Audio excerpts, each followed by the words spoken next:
So welcome, dear colleagues.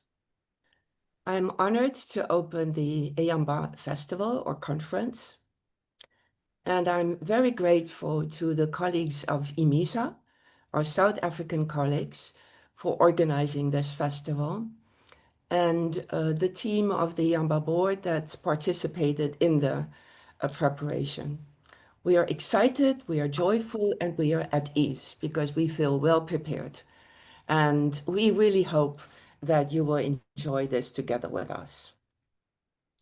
So, what is eamba? Other than for some it's difficult to pronounce, eamba is a collective of local mindfulness teacher associations. And the teacher associations, are the official members of eamba. And these teacher associations now are in 4 continents: in Europe, in Africa, in America, and in the Middle East. We are very happy that we bring together a community that is so large and so diverse. And it is at the heart of what we are doing. We wish to learn from each other. These mindfulness teacher associations in more than 30 countries, they connect thousands of mindfulness and compassion teachers. They support them. They offer intervision and supervision, retreats, sometimes trainings, and workshops. eamba grew out of this local connection and mutual support. So eamba is nothing else than the sum total of all these members, of all these locally engaged associations, with the teachers at the forefront, with the teachers contributing to create mindful societies.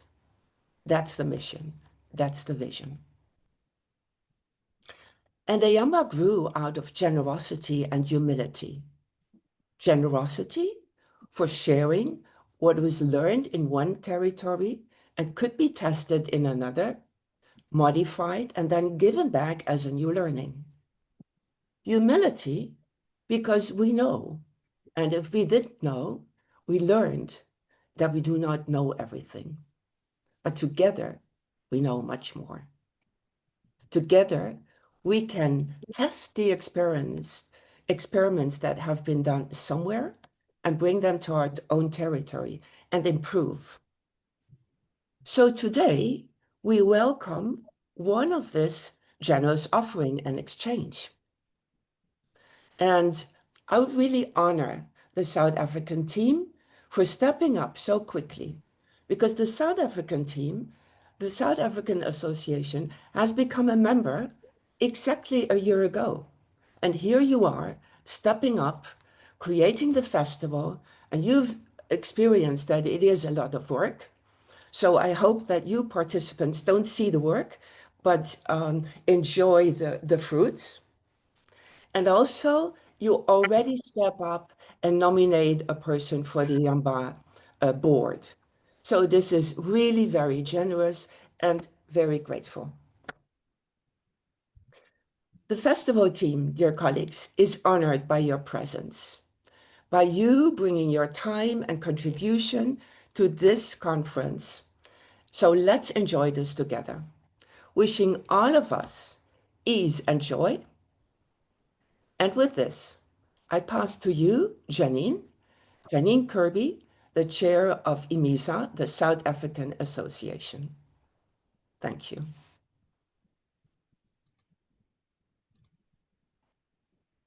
Thank you so much, Katerina.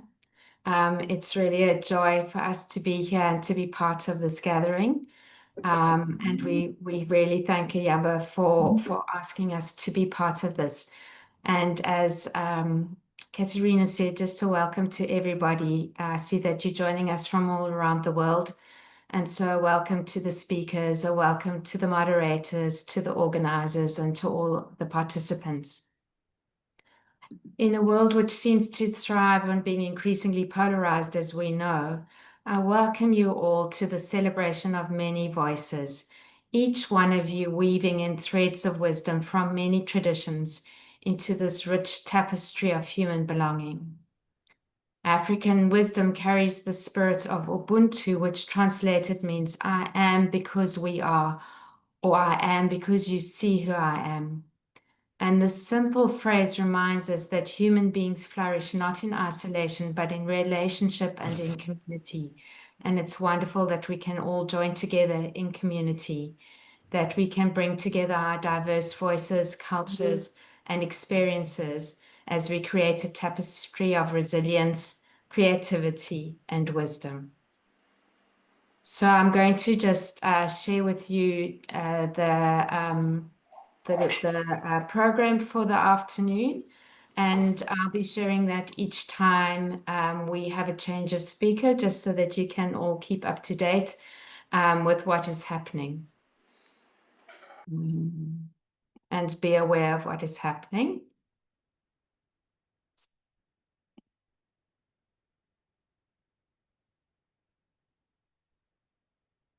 So just to say, we'll have the welcome first with both Katerina and myself, and then Mbuyiselo Yanta is going to do an opening ceremony for us, which will be followed by Simon Whitesman from IMISA, just giving a little bit of insight into what we're doing in the South African community. There'll be a talk thereafter with David Treleaven. Unfortunately, David was unable to be here with us this afternoon, but we have a recording that we did together with a number of people who are here, and it's a very rich recording, and I'm sure that you'll find it very helpful. Please note that there's only going to be one short break, so if you need a break otherwise during the session, just to take the break yourself. Thereafter, we're looking forward to a session on compassion and self-compassion with Susan Gitau and Chris Germer.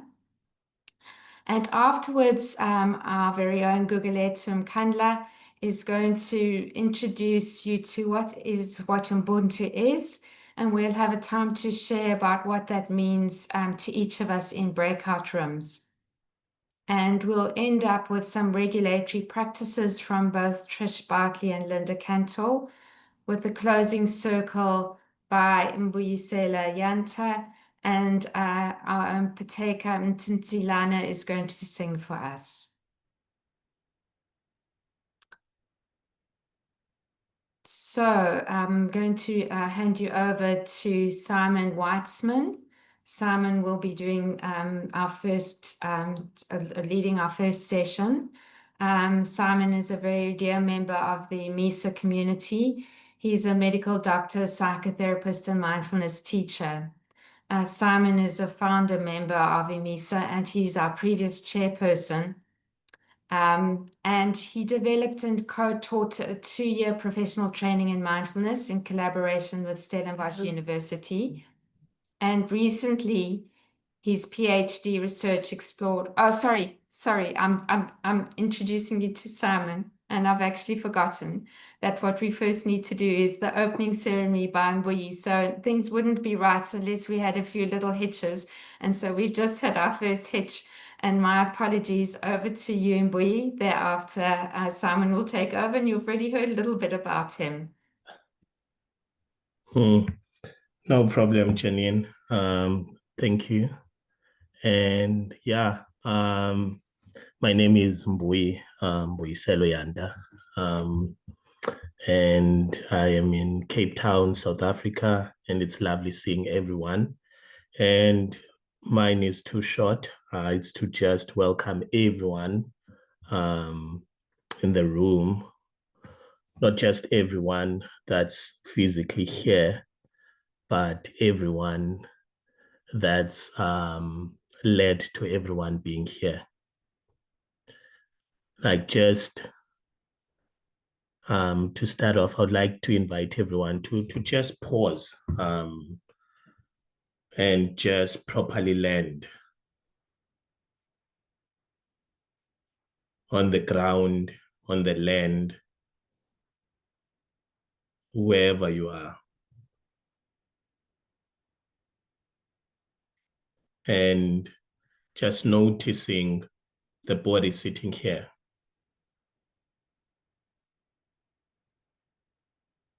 noticing the sounds, the elements, and by elements, I mean the breeze, the light, the temperature, and the colors as well.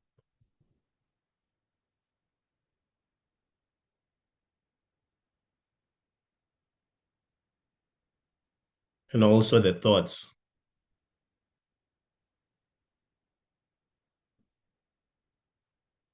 And in the mind's eye, just starting to also notice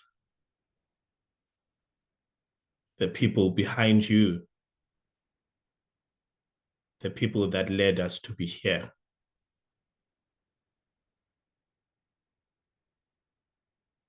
And I am sure when Gugu talks about Ubuntu, she will mention or touch on interconnectedness. The fact that we wouldn't be here if it was not for other people. So just honoring those that came before us.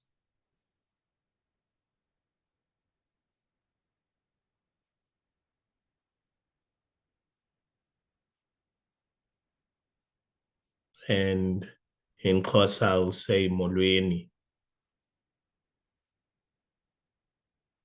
namkelekile, namkelekile. And also in Zulu, I'll say sanibona, meaning we see you, not just me, but we see you. Acknowledging the interconnectedness and the seeing of life in all its forms.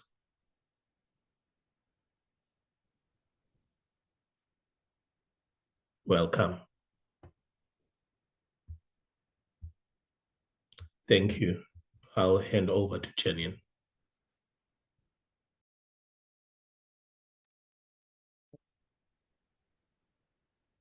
So thank you so much, Mboyi. Sorry for that little glitch. And with that, I'm about to hand over to Simon.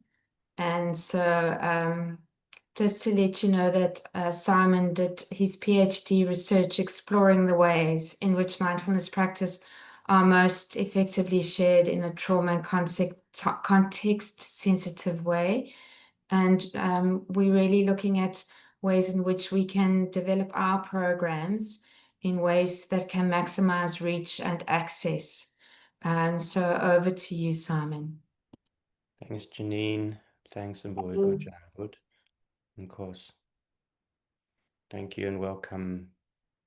It's incredibly heartwarming to see people from all over the world, I must say. Just nourishing, just glimpsing across the names and the places.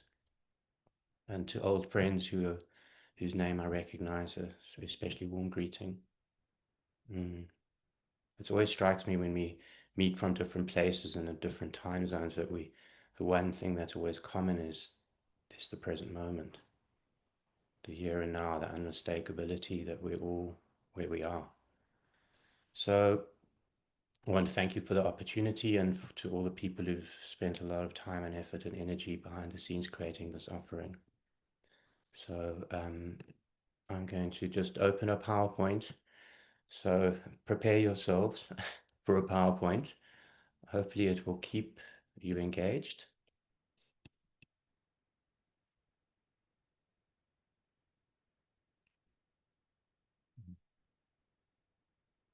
I'm just on to Zoom is telling me, giving me a whole lot of things that are getting in the way of the PowerPoint. So if you just stand by for a moment. Okay. So, all righty. So I've got an opportunity this afternoon just to begin to share a little bit about our context here in South Africa. And it's so easy to launch into minutiae and to statistics and data to give a sense of context. So the intention is to give you more feel and a flavor for where we are and how we find ourselves at this particular time, this particular inflection point, both for ourselves here in South Africa and more broadly in Africa and the world, our global community. And where we've chosen, and based on intuition as well as information and data, to focus our energies and our attentions to make mindfulness more accessible to more people, given the inherent universality of the practice. So I'll be looking a little bit about how we're training people, how we are sensitizing ourselves and each other to context in a way that gives people an opportunity to become skilled and empowered to share mindfulness practices wherever they are in this country and in Southern Africa more generally. So I could start with statistics about South Africa, about the disease burden of HIV, the highest rates of HIV in the world, the highest rates of TB, the highest rates of fetal alcohol syndrome, the highest Gini coefficient in the world, which is the marker of economic inequality, the highest rate of femicide, or almost the lowest rate of literacy and numeracy on average, high levels of interpersonal violence, and so forth. The skein and shame of years of dehumanization that was apartheid. So rather than focusing on statistics and data, I'd rather share with you a very brief piece of prose that will give you a more feel for our country. It will give you a feel for the real pain and also the beauty of this land, of the people in this land, and the way we are with each other. And embedded right within that is the universal, the truth that is spoken in these words that resonate and remain perennially true everywhere. So I've put up the book cover of Anthony Osler, who's a Zen teacher here in South Africa and a wise elder, called Mzansi Zen. And Mzansi, as you can see, is an affectionate term for our country. So just allow these words to land as they will. This is from the introduction to his book. Our world is in pain. Our world is in pain. Sometimes we can hardly bear it. Here in Mzansi, the gods of political liberation are looking dodgy, and the embers of an unfinished reconciliation smolder in plain sight. Under the bridge near the power station, Benny Mokoena wakes for work that will never come. From her drawing room in Constantia, Mrs. Fortune watches anxiously as the security guard searches the delivery van. And the world is shining. In the corridor outside Ward 11, the physiotherapist is teaching an elderly man how to walk again, her gentleness a flower. In house 43 Kayeletu Street, Mrs. Dube has been up since 4, stirring the millie meal for the 16 orphans that share her bedroom. We are surrounded by courage and generosity, resilience and respect. This is our life, a sad, happy, boring, topsy-turvy process marked by unpredictability and change, no different, in other words, from any other time on earth.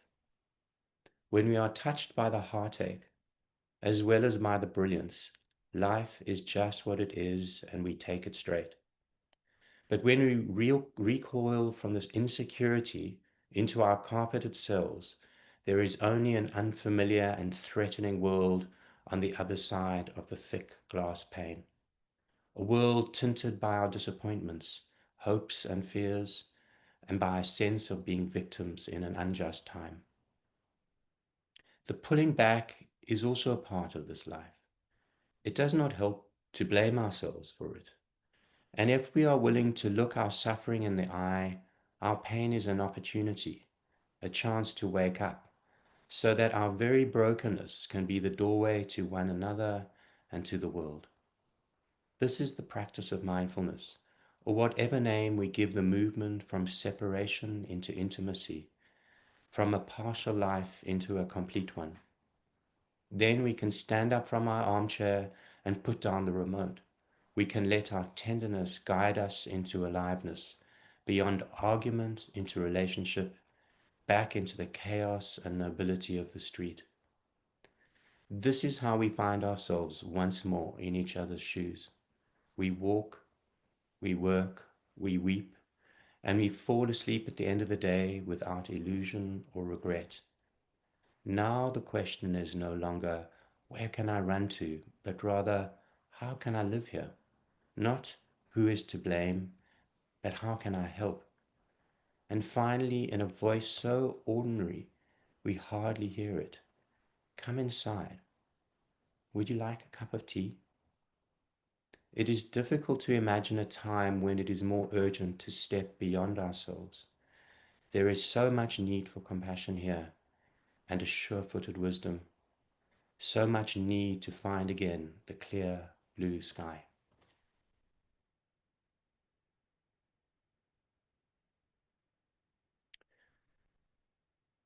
So this is our country. This is the sense of it. This is all of our countries. This is our world. But in the particular, in our context, we've been offering professional training since 2012, a 2-year university-based training at Stellenbosch University. And with my dear friends and colleagues, Linda Cantor and Barbara Gerber, and a whole host of mindfulness-based supervisors, we've been offering that for a variety of different professionals. It is in our reflections as the teachers of that course, both through direct observation, through intuition, through our own general sense of an ethical sensibility, we were increasingly aware of a discomfort growing within the three of us, what I'm calling a demographic dissonance, that given South Africa is inhabited by majority black-bodied people, close to 80% of our population, we were seeing a disproportionately low percentage and a very high percentage of white-bodied people. The cost of the course was becoming economically prohibitive as well to majority. And so that, along with an increasing sensitivity to the cultural uniqueness and particularities of this land, and the pain and the wounding, and the ubiquity of trauma that we were exposed to, and that, of course, we've always known about, but realized that we needed to make much more part of rather than peripheral to our training. We also, in a more general sense, are noting this fragmentation of our attention, which has now become such a global issue in the time of social media and an attention economy. So we realized that we needed to press pause, which happened 2 years ago, and something new needed to emerge that was more congruent with the moment. So I'd just like to, before I go into just briefly some of the research that is now available on our training and on what's happening locally, I want to just step back again, and this has already been mentioned, even though we've been together only for 20 minutes. It will be a theme that will be recurring and echoing through our time together, no doubt, which is that of relationships and relationality and relatedness as an expression of Ubuntu. And as Louis Madrona, who's a psychiatrist and indigenous healer in North America, pointed out with a telling wisdom, beyond any technique, relationships are what heal. So this is from the Native American tradition, mirroring and echoing and reverberating all the way into the African continent and in our own understanding of Ubuntu. So this is a thread that we pick up, and it's given myself, Barbara, and Linda, all therapists, obviously relationship and relationship building is very central to how we work and how we view the world. But we realized increasingly, both through the emerging data and through a cultural understanding, that this was an absolutely central way of approaching what we were doing but needed to do even more. I want to link this idea of the centrality of relationships with a profound insight from Donald Winnicott, who some of you might know he's no longer alive, a child psychoanalyst based in the United Kingdom. And he's known for many extraordinary contributions to the field of psychotherapy. The authentic self and the caretaker self was two very well-known concepts. Good enough mothering, which might be one of the most benevolent insights in the entirety of psychotherapy, and really was one of the forefathers of understanding of attachment dynamics. This is like a Zen koan. Just read it yourself. I'm sure you are already. I'll read it out loud. The alternate to being is reacting, and reacting interrupts being and annihilates. The alternate to being is reacting, and reacting interrupts being and annihilates. This is a profound insight that I've been sitting with for decades. Given that mindfulness is, and in its essence, a shift into the being mode, and that in most of our Greek courses, certainly in MBSR, we have a particularly dedicated section to reacting and responding. This really brings this deep understanding of the being and reacting dynamics into a relational field. His use of language is particularly telling, I think. As being, it's almost like we are born with our innate being intact. It's akin to me a little bit of, we are born with Buddha nature. We already have Buddha nature. And this becomes interrupted. And the effect of that is reactivity, but it's also annihilating. This is not a subtle word that Winnicott uses. What he is inviting in the healing, in the later stages of life, he was referring to psychotherapy, is that interruption to being becomes more continuous. He used the phrase going on being. We go on being, or there's a continuity of being. In our context, in any context, a disruption to being that he's calling reactivity is always a relational trauma. We move out of our inherent sense of being and adapt based on circumstance with micro rupturing in the attachment bonds, and often macro rupturing, and often limited or poor repair of the connection. So it's very important that we can actually understand that at the root of all trauma is an attachment trauma, and that an attachment trauma is common to all contexts. Now, it's interesting, when I was preparing this, I thought, well, okay, so now I'm talking about what is common to all contexts, and yet also this sharing is about what is unique to our context. So there's immediately here something we could both and. There's a universality to this, that all trauma has its roots, a kind of disruption to continuity of being in a relational field. And mindfulness is one of the most, if not the most obvious and simple and accessible ways to reestablish continuity of being. You know, as we all know, one of the ways of defining mindfulness is moment-to-moment awareness. And awareness and being are synonymous. And we're using language here and concepts, but of course none of these are concepts. It's transconceptual, beyond concepts. Moment-to-moment awareness, as moment-to-moment awareness is established in any given moment, and in any given series of moments, there's a continuity of being that is reestablished. This is always available when we're sharing, teaching, and practicing mindfulness. Thus, we've focused, and we found we were already focused, but made it more deliberate and intentional. That irrespective of the complexity of trauma that beset South Africa and Southern Africa and Africa, we could always be working with this quality of relationality, would be more in a more granular sense, a relational attunement. And this relational attunement has at its heart embodied presence and compassion. And this is the ground of our new training, and also the feeling tone which infuses it.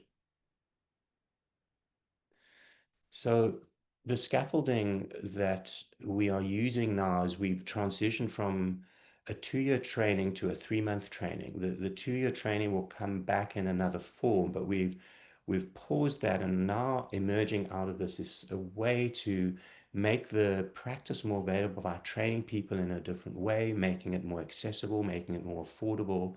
And I'll speak to you a little bit about some of the content and process in a moment. A lot of the data has arisen out of my research. This was the last of the articles that I published at the beginning of this year, if you want to go and have a look at it, where we looked at the lessons we learned from people who'd graduated from our 2-year training, who were offering mindfulness-based programs in trauma-dense environments, and what was common, what were the themes and the elements that they needed to use that were common across all the people that were part of the research. And then arising out of that, there was a distillation of what I call the pillars of pedagogy, which of course, you have to have an alliteration if you're writing a doctorate to keep people interested. But either way, these are kind of core elements, if you will.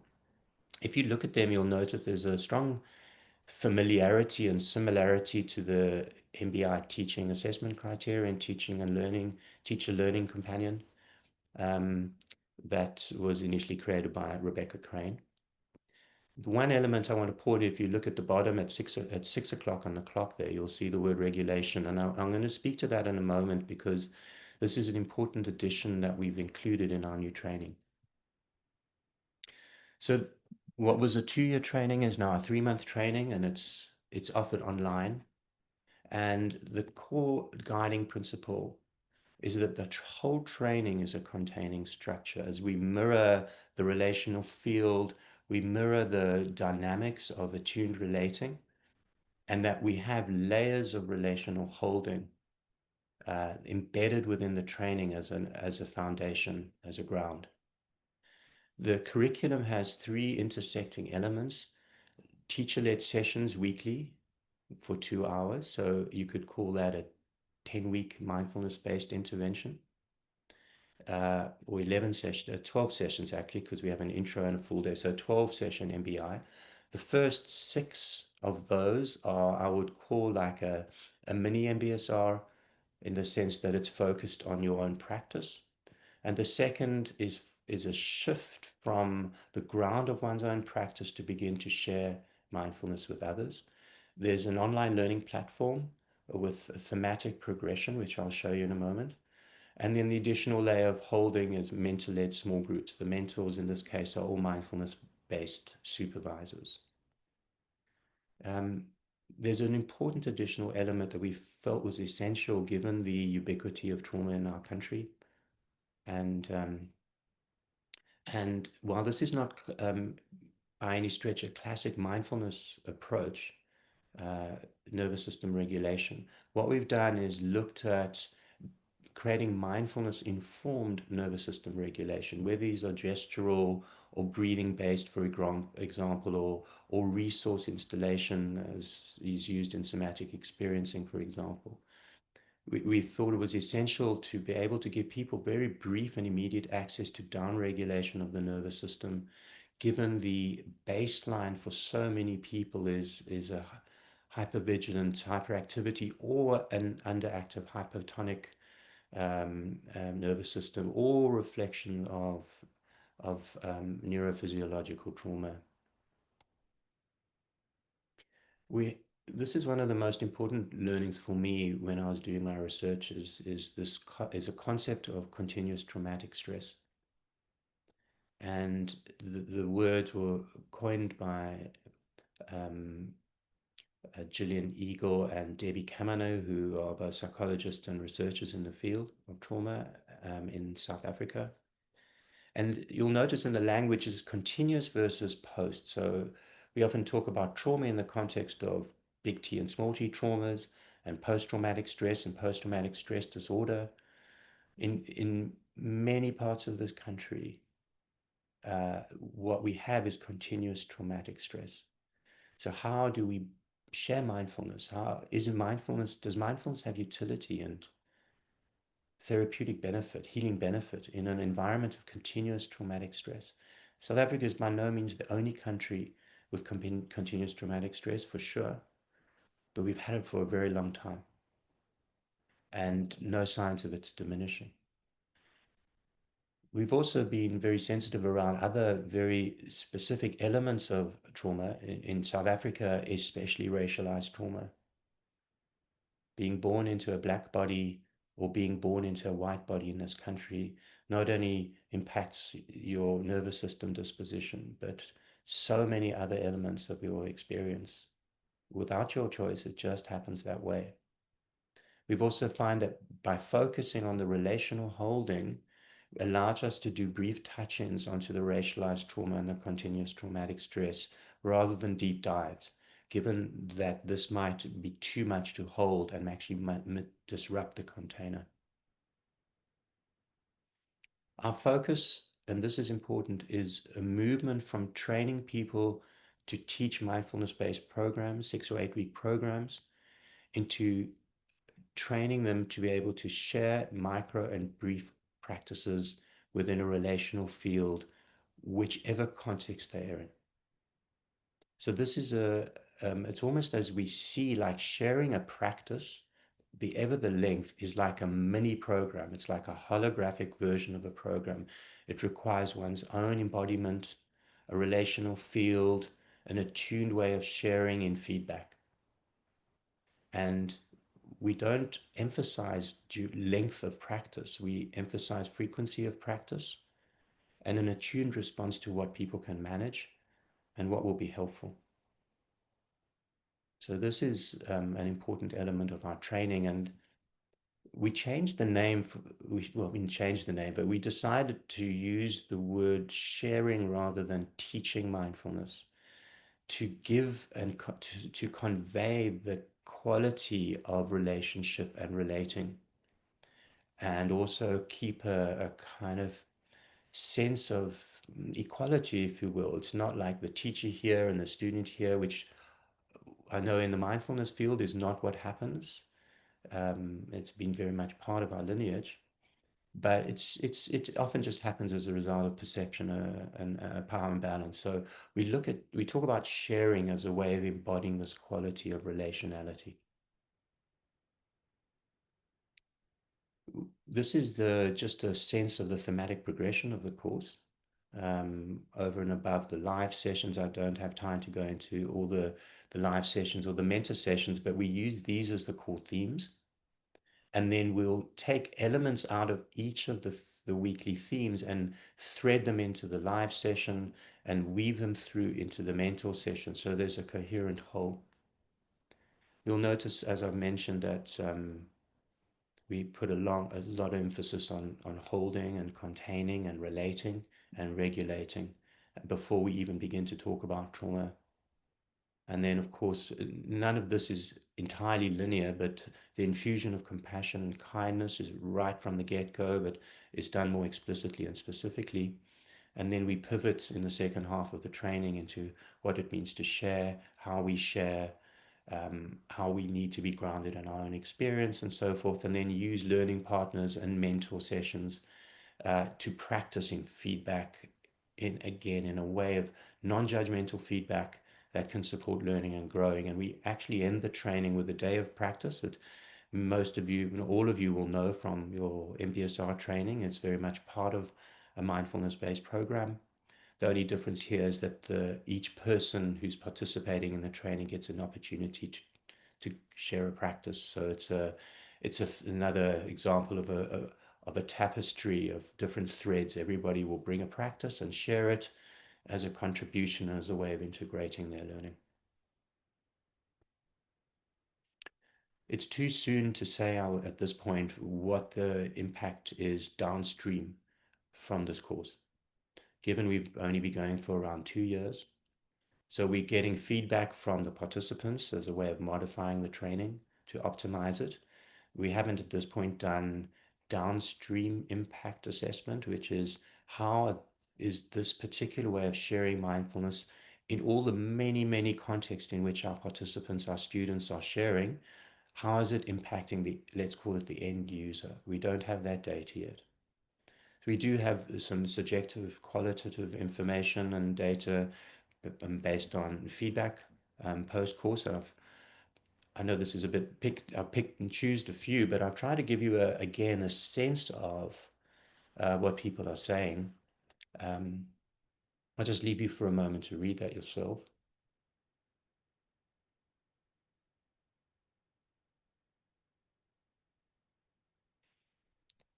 You know, it was one of the striking things when I went back to the data to look at all the feedback, that there was this two striking things, and why I've chosen these particular quotes, extracted them from that information, is there was a transmission and translation of a heart-centeredness. And that, I think, characterizes quality in a tuned relationship. And the other thing is that people felt that they were empowered to share, which was also the point and also the intention of the practice. That people could use, there was immediate utility in a relatively short space of time. 11 weeks is not a huge amount of time. So this was very, very encouraging, and both from a qualitative level and from a purely pragmatic and utility level. So as I approach the end of this offering this afternoon, I just want to cycle back to the source and the core current of what really, I think, characterizes our organization and the way that we interact with each other and people around the world, and how we create community, and how we offer our various trainings and other offerings in the world. And we've had no greater inspiration than the Nobel laureate Archbishop Desmond Tutu. There are no words that can fully characterize such a remarkable human being. And this first quote from Desmond Tutu refers to Ubuntu. A person is a person through other persons. You can't be human in isolation. You are human only in relationships. As Mboyi in his really beautiful guided opening offered us right at the get-go.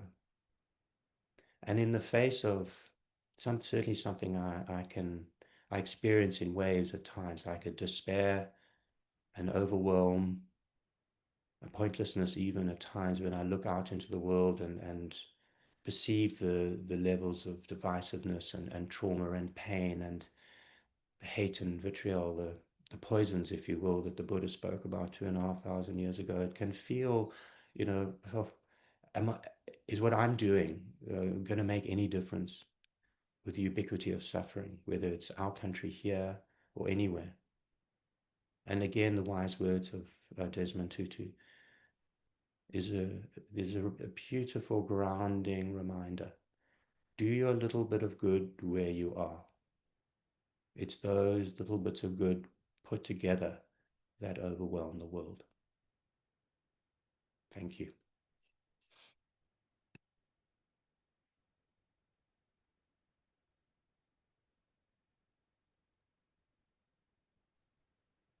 Thanks, Janine. Over back to you. Thank you so much, Simon. And, deep bow. I can see all the hearts coming up in response to your talk, and for all the work that you've done, and for the way in which you have so skillfully led us through this process. And I'll hand back over to you as we now move into the talk which we had with David Treleaven. Simon very skillfully moderated a talk that we had with David Treleaven. And perhaps we'll just first start with sharing the recording. I hope it's not me that's sharing the recording, because I don't have the recording. Katerina will be doing that. Okay.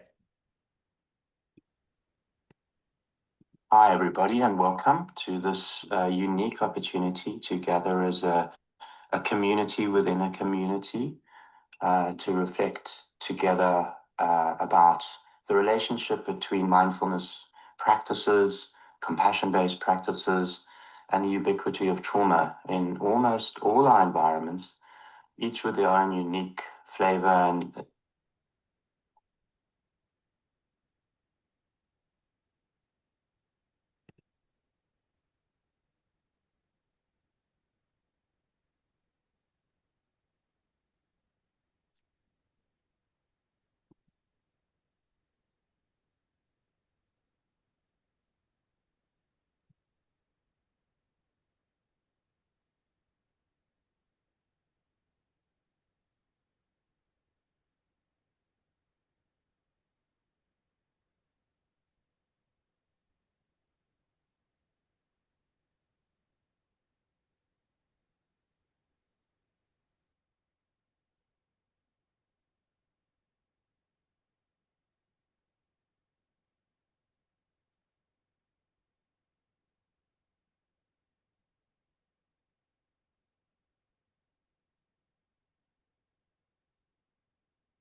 stand by, everybody. I think we're having a little glitch.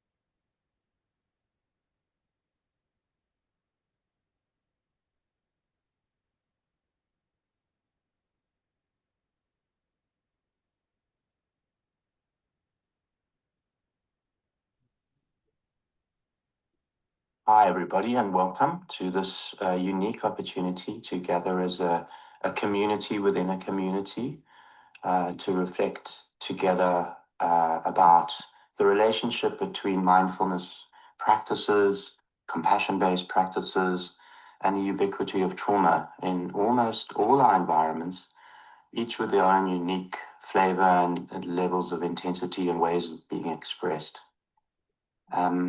So a warm welcome to all of you who are joining for this session and participating in it, and beyond that, those who are not watching on the 20th, when we are together as a larger community. It's especially, poignant and valuable for me to connect and to introduce you to David Treleaven, who I first encountered, I think in 2018, just after your book was published, David. So David literally wrote the book on trauma-sensitive mindfulness, both literally and metaphorically. And I heard about it, and I even remember the moment where I got your number from a mutual colleague. And I called David out of the blue, some random person phoning from the bottom of Africa saying, David, I love your work. Any chance you'll come out to South Africa to join us at our international conference? And through the graciousness of him and his family, he was able to join us and be part of that incredible event. So David, I'm really grateful for your time here this evening, and to offer an opportunity for all of us to be in conversation with you and with each other about this subject. So I thought it might be really valuable to start to bring a little bit of a personal narrative to this reflection of what was it that brought you or catalyzed your interest, firstly in mindfulness, and then to link that as in the way that you did with trauma, in a way that nobody had before. It seems so obvious now with the wisdom of hindsight. What was compelling for you? What engaged you in terms of your own personal journey? That's the first part of the question, and I'll ask the second, come back to it if you want me to. If you just then step back a little bit and look at the evolution of trauma-sensitive mindfulness as a field and a subject within this larger field, how have you seen it evolving? Both in terms of your own impressions and perceptions and more generally, and where do you think we are as a collective in terms of our relationship with this particular subject? Great. That's fantastic, Simon. That's a great starting point. It's really what I was hoping we could dive into together in this group. I'm so happy to be here with you all and have a live conversation with you about that, exactly that second question, like what's needed in this particular moment. And then, so just deep respect to the panel here, but also the group watching this. I know it'll be a really diverse group. And thanks for starting personal. I remember that phone call. That was a real moment for me. And thanks for asking about my background. So it's been 15 years, and I just actually that moment was it's I think it's a good launching point for us of you and I talking. So it had been a dissertation for me. It had been a long personal journey of being really interested in meditation, and then having some experiences, some challenges on retreat that brought me to this topic around what's the relationship between trauma and meditation, mindfulness. And really the headline of all the work that I did, if in case people are newer to my work, is when it comes to trauma, mindfulness and meditation can either be helpful or unhelpful. And we can really explore both of those edges. Hold on, there's a leaf blower. Just gonna close my window. So for me, it had been quite a personal process and really trying to untangle it for myself. And then the dissertation became a book. It was starting to ripple out. And this moment with you was a really powerful moment, 2019 or 18, where you were saying, I'm part of a collective here in South Africa that is putting on a conference around mindfulness. And there's no way we could have a conversation in a grounded way about the merits and benefits of practice without talking about trauma, both present and historical, here in South Africa, but also in the world. It was just such an intuitive point of connection. And for me, I was born in Canada, came up in Toronto. Actually, there was a large South African community that had left South Africa at the time. I had moved to California. Anyway, I'd been in somewhat of a smaller bubble. And then here you are calling from a really different part of the world. And I'm aware we have people from all over the world here in this panel and also here in the conference. So that was a moment of a real expansion. And then if I could just say one more thing, is there was a moment when I was flying to South Africa for this conference that I was traveling with a teacher named Rhonda McGee. Some of you might know her. She wrote a book called The Inner Work of Racial Justice, and she's a Black woman, Black African-American woman here in the US who writes a lot about the impact of systemic racism, historical trauma. She's really deep in this conversation, has been for years. So there was something so poignant about flying to South Africa with her to hear her stories and to realize that what was, for me, in a personal way, trying to understand my own experience of what happened to me on retreats, why was I struggling, it just kept getting bigger. And then to be here with you all, it's just, the conversation just seems to keep getting bigger and bigger. And personally, it's been a challenge to just keep widening the context to say, can we make room for Gaza? Can we make room for all these different, in Ukraine, how to make room for the context? So that's my goal, to do that here, but it started very personally, and I'm happy we could go in a lot of different directions. Do you want to say more? Do you want me to talk about that second question? Yeah, I think it feels like a natural segue into the second part, is that, it feels 2018 in the launch of your book feels like a lifetime. Yeah. Like pre-COVID, just COVID as a collective craziness, and what that has done, and perhaps we still don't even get the implications of it. Life in the world feels quite different, and then amplified and accelerated, certainly in the last few years, almost everywhere, in terms of intensity of suffering. So how do you see the evolution of your particular take on trauma-sensitive mindfulness through your own lens, and what is your perception of where we find ourselves now? I think this could be a good place for us as a group to discuss this. I mean, I'll give you my take, but I think that's a good place to open up. So I had this is all new, this gray hair since 2017 or whenever that was. My grandma, who was 100, she just passed away this last year.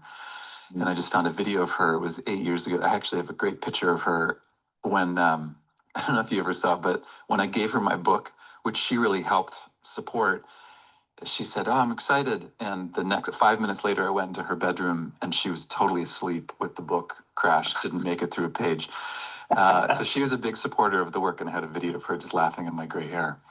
So here's my take. When I want to talk about the mindfulness community. You know this. When it started, I feel like I was waving a flag to say, based on research that I was doing using trauma theory, particularly somatic experiencing and sensory motor work, as a hermeneutic lens, basically like a pair of glasses to look at meditation practice. That was what was revealing some of the pitfalls of meditation. At the same time, there was a study coming out called the Varieties of Contemplative Experience Study out of Brown University, Willoughby Britton, Jared Lindahl, and others, largest qualitative study ever on meditation-related difficulties. So it was a moment of saying, more will not always be better when it comes to attention, in particular around trauma. And so I was going into a lot of environments and basically waving a flag and saying, please don't just double down on basic meditation instructions when it comes to elevated levels of stress. And that was somewhat novel. And I think what worked for me is as a Canadian, and I think also my personality, I wasn't coming in hard. I was coming in reasonably gentle. I wasn't blaming. I was saying, here's a perspective I would encourage you to consider. It was challenging, but it wasn't evoking a sense of I have to defend meditation or something like that. So I think from there to here, that is now much more baked in to mindfulness and teaching, meditation communities. I say a trauma-informed framework, which is basically just a sensitivity to the pros and the cons of meditation when it comes to trauma. I think that's much more understood. There's a much more grounded knowledge base about that you don't just double down. But in terms of where we are now, and I'll turn it back to you and maybe you all, the conversation, it's so exciting to me because it's getting much more nuanced. Let me give a couple quick examples. So in the example of Ukraine, Valta, you're here from Kiev, I have had a couple years of conversations of those who are practicing mindfulness and offering meditation in active war zones, in this case in Ukraine, and we're asking the question, how do I do this well? So there's become a segment of understanding around how to offer meditation instruction in the context of active trauma. And how is that different than someone who might be in a less activating or less active trauma, less in war? So that's one area. We have people who are working around traumatic brain injury, in particular on sexual assault, and how do you create safety, systemic trauma and racism. Where do joining people together in affinity groups around, we have white folks or those who are non-white. When is that useful? So the conversation is getting more and more nuanced, more and more complex, I think in a beneficial way. And then here we are in this panel where I think we could probably, each of us could talk about specific interactions and could go deeper there. So that's where I see it. It's that complexity is evolving. And the last thing I'll say is complexity, as I see it, is health. This was originally based on my understanding of Dan Siegel's work around this river of integration, this idea that complexity is actually a sign of a healthy system, meaning that when a system is rigid and there's pressure on it, it can shatter, it can break under the pressure. But if it's complexity, we can move. We can, here's a limb, I can move it in a complex way. So I think that complexity is good. And then I think we can jump. There's so many jumping in points around that, but I think that's where it's evolved. Okay, that's my podcast. I'm done. Thanks. Well, great. Okay, you can go and have your breakfast now. Yeah, right. We'll keep you on a bit longer. Yeah, please. Thank you for that. And it feels like a natural bridge to bring it into present-centered reality. And Walter, if I could put you on the spot, if you will, given that you are on a hot spot of acute, ongoing, continuous traumatic stress, and to maybe pick up one of those threads of, how are you personally, and as a teacher of mindfulness, how are you engaging with continuous traumatic stress rather than post-traumatic stress? And we'll come back to that certainly in relation to the South African context. But if you would offer some of your experience and reflections and insights around this. Thank you, Simon.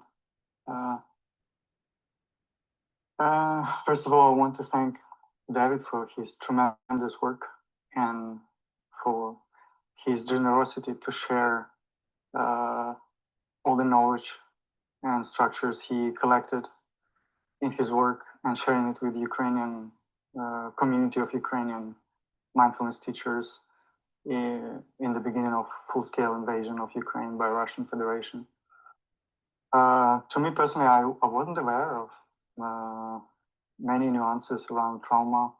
I was trained in BSR, and my personal training was in traditional Vipassana tradition before that. And I didn't realize how many nuances are there, beginning from my personal response to mindful exploration of my experiences, and going through David's course, many things made sense, and since then I incorporated everything that I learned from David's work, and it's like beginning seeing more things, being more aware of the things that could get some interpretation without understanding. Like, I pushed myself harder in my own practice for years, and there's a lot of also romanticism when we talk about reaching some states and experiences and some promises, and in the offering of whether traditional or secular mindfulness. So it creates some expectations, and usually it doesn't add to developing an openness to the experience. And I remember the thing that David said in his course, that every group has at least one person that has this traumatic experience, that trauma is always in the room, to that or to bigger or lesser degree. And since then I was noticing more, and I was learning, which is in line absolutely with mindfulness teaching, practicing my own not knowing and keeping being open to see and learn from people. I think one of the biggest insights I get from David, just keep being open and learn. And this helped me improve my own practice, because keeping on offering to others while you had few hours sleep because of the kamikaze drones and missiles attack that are blowing up buildings in the neighborhood is a difficult thing to do. It's not an easy thing to do. And so to be useful to others, I had to really improve my own practice, and seeing that how my body reacts without having an obvious trigger, something, I don't know, how my body was already formed, and how recent events add up to this, how it influences me. But being open to all of that and let my body and nervous system adapt help me stay grounded and and then be more sincere in how I explain to people I teach in what they can face, and not to be afraid of meeting those experiences. And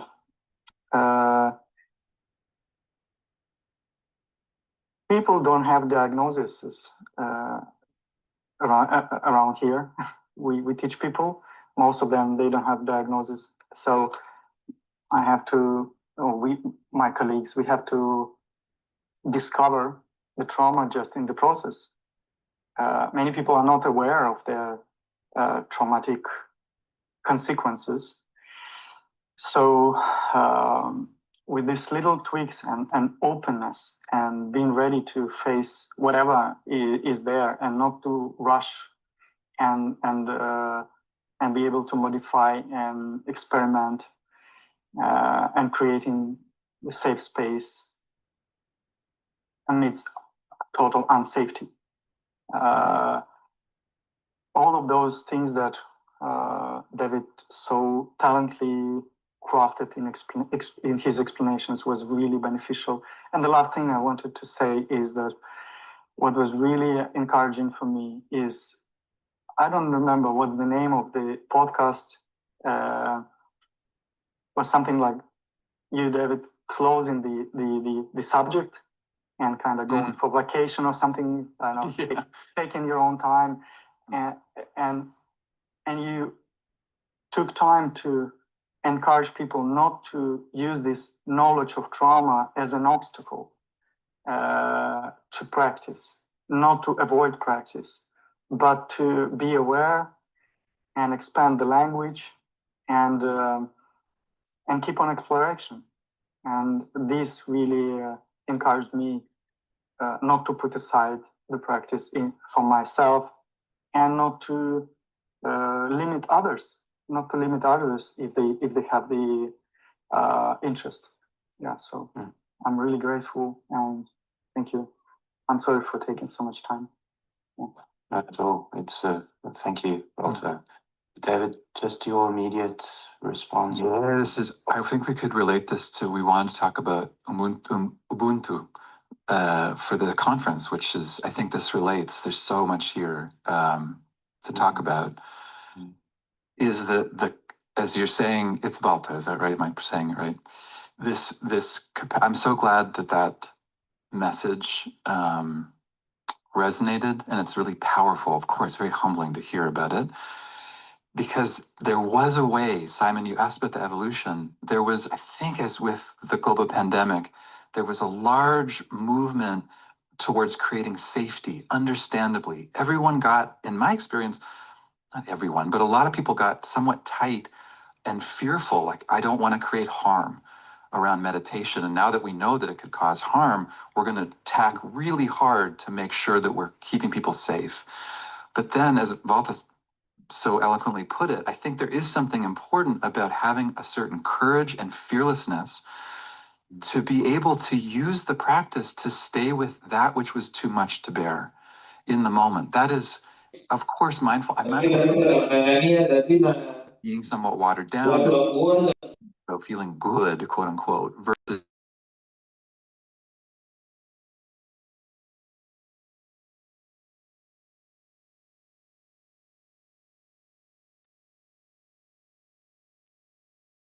Katerina, the sound's gone off.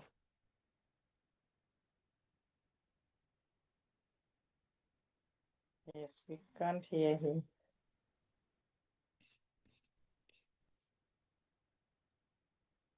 Thank you. If you just unmute Katerina.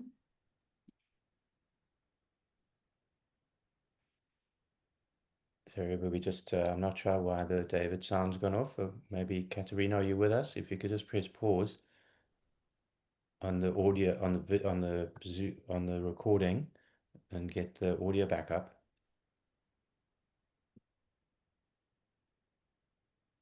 We might have to scroll back. I'm not sure where you are, Katerina. Hello? Okay, we'll just use this as an opportunity to practice. There's me talking And that's not me talking. I'm going to try and lip sync myself. That's all these little technical glitches here we can just use as an opportunity to practice.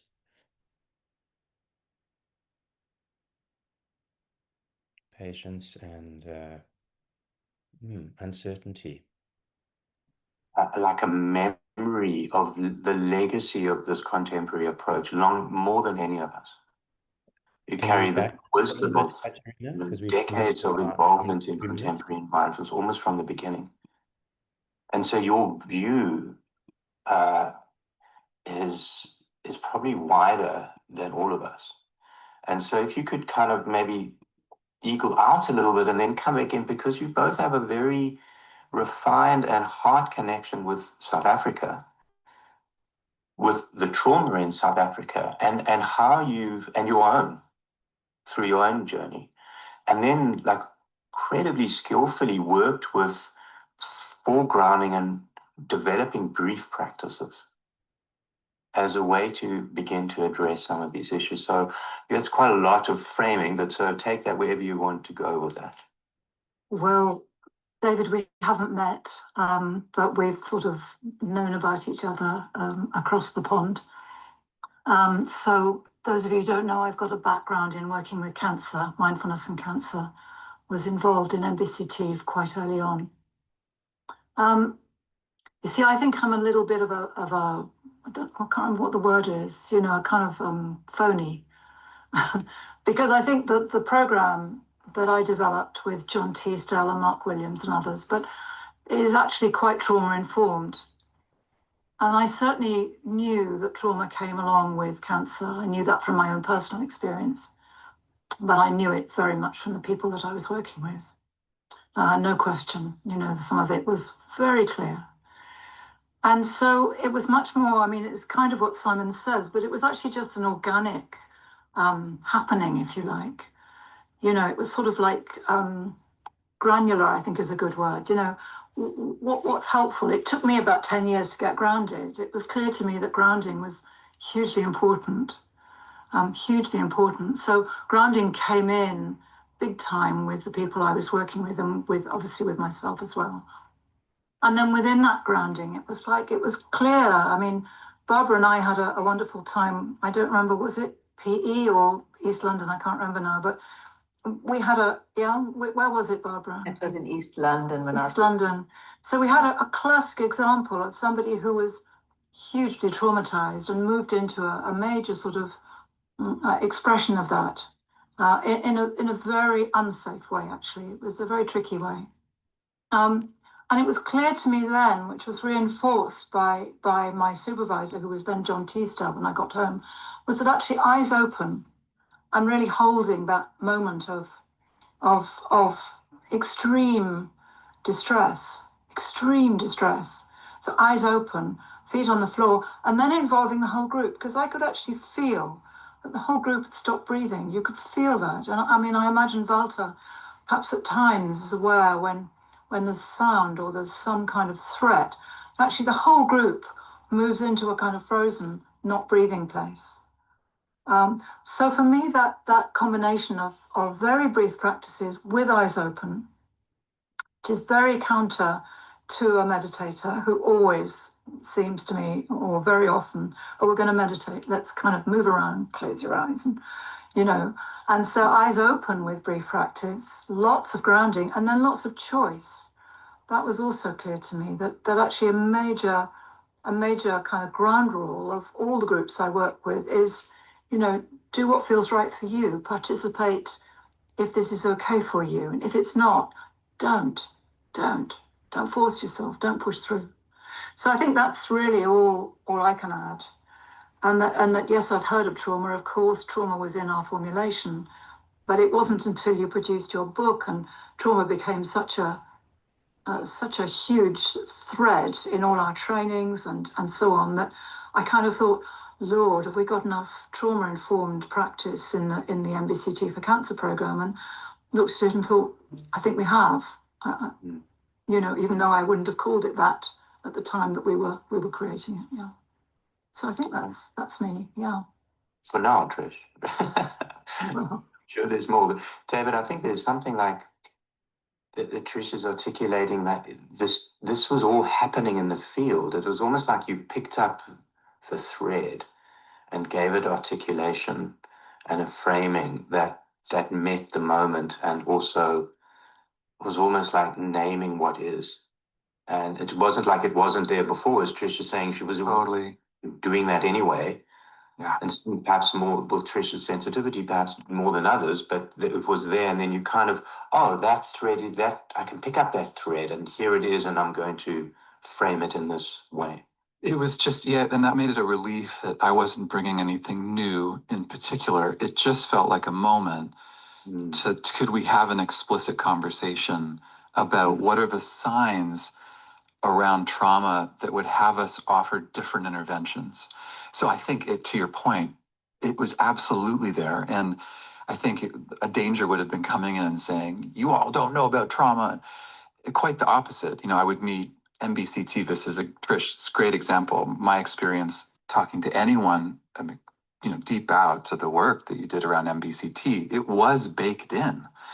And then it was a moment, I think, just to put the light on it and say, is there anything in MBSR that would be particular around, for example, a body scan?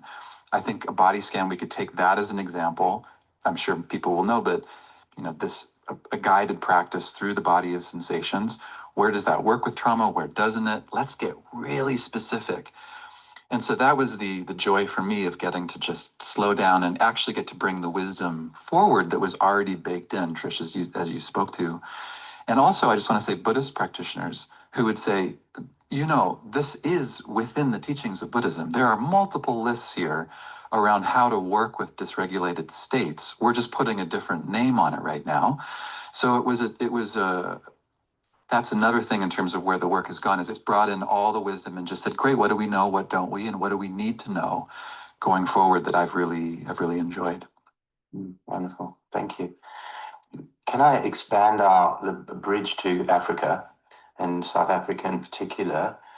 So the reflection about safety and continuous traumatic stress, and the courage to practice and turn towards and to be able to build capacity. Linda, if I could ask you to step in, Barbara, then also as it feels appropriate and you feel moved to also add in.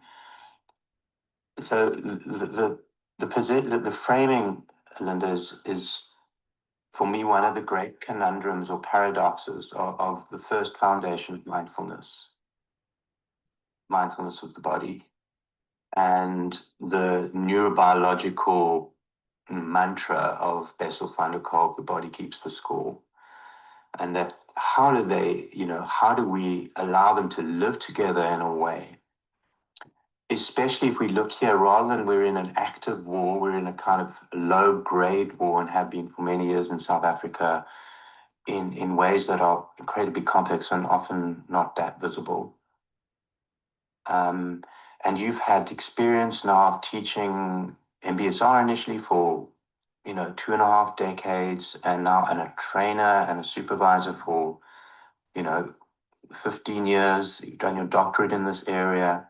So the question is, like, what is landing thus in this particular way of reflecting around mindfulness, trauma, continuous traumatic stress, through the lens of embodied awareness? What is speaking to you now? Thanks so much, Simon, and thank you, David, for all your contributions. As I feel into the conversation, what's landing is a sense of relief, actually, that we can have these conversations as teachers. I think for a long time in South Africa, and I think, Simon, you remember the early days of teaching MBSR, there was always this, trauma was always in the room. Often when we'd run our initial teacher trainings, trauma would come up in huge ways in retreats. And I really feel like, wow, there was this kind of sense of I had to kind of keep encouraging them to practice instead of backing off, and instead of the wisdom that I think, Trish, you brought into the teacher trainings, when you came in just for one of the modules, in terms of, well, there are other ways to do this. There's the real value of shorter practices. There's the real value of kind of being with the body more sensitively, because the body does hold so much. And I think for me, I had even pushed myself in terms of that practice, and not recognizing that, first of all, living in this country, there is a certain amount of trauma. When I would leave this country, when I would leave South Africa and be somewhere else, I would suddenly feel different in my body without making that link on, okay, there's a certain amount of trauma that we're living with all the time, just in driving my car and, you know, just seeing poverty in the streets and just kind of dealing with a sense of hypervigilance that's always here in my system. So I think that it's given me a real sense of relief, first of all, just this conversation and reading your book and just the continued evolution of this. And then I think there's also been learning for me along the way also, and Barbara, you can speak to this as well, having also started somatic experiencing training and starting to understand the nuances of being able to really track the body, really work with the body more sensitively, being able to know how to help resource people, you know, that sometimes the resourcing is the most important practice. And, you know, I'm sure, Simon, you'll be speaking more to how we've changed our teacher training in terms of just that more nuanced sense of trauma, of the, you know, of polyvagal theory, all of that stuff that's coming in.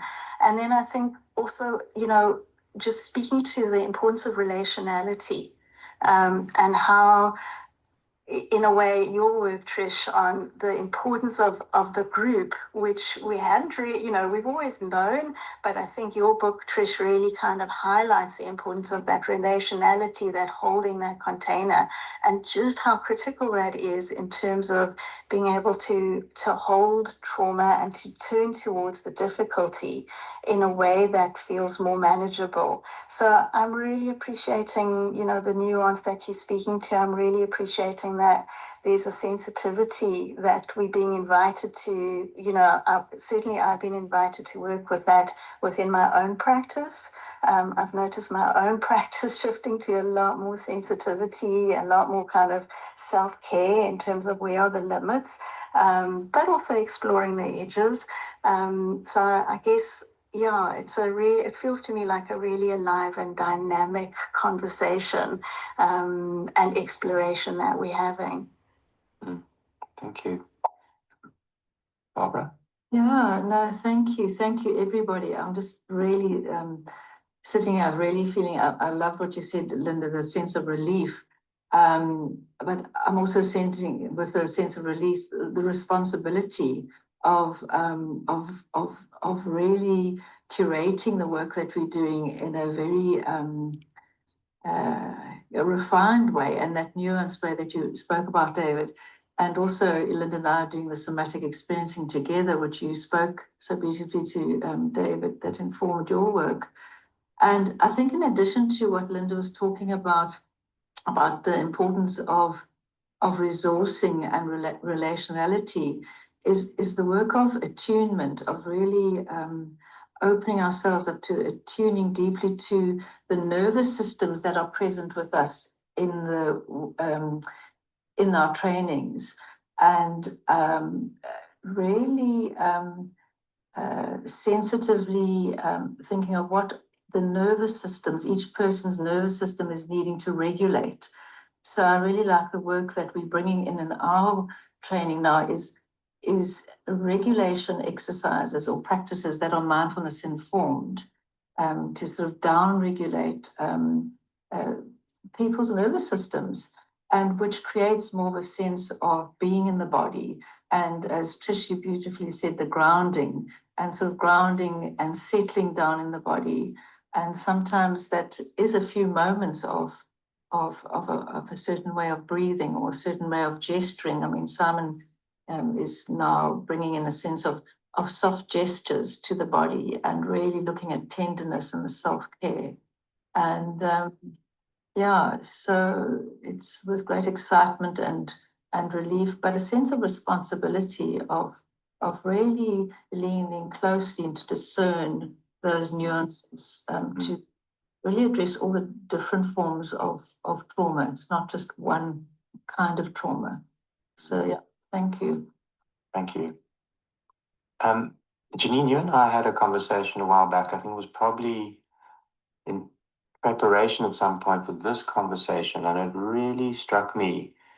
So I wonder if you can join on screen here. That it feels almost difficult to say, but it feels important to say. Is there a risk of us becoming trauma oversensitive? And I'm just wondering if you could give articulation to, because I think you really named it very, very well. It's like, what is your, it's not the whole understanding, but that particular dimension, it felt like you'd had considerable thought about. And how would you frame that for us as a question or as an inquiry?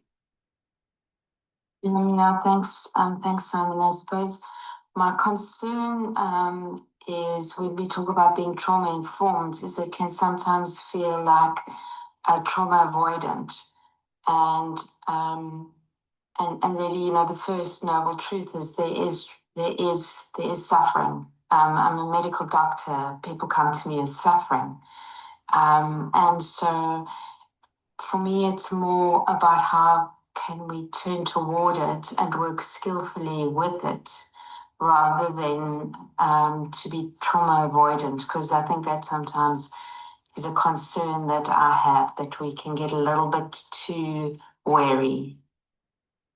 Can I jump in? Absolutely. I'm going to ask you to jump in. Yeah.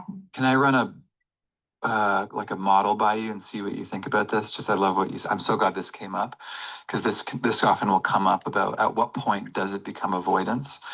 Because as was just talked about with somatic experiencing, there can be a purposeful move towards what's often called resourcing, or what has someone feel strong or good, which from a certain perspective could look like we're avoiding difficulty. But in the model of trauma work, that's actually a way to eventually integrate trauma.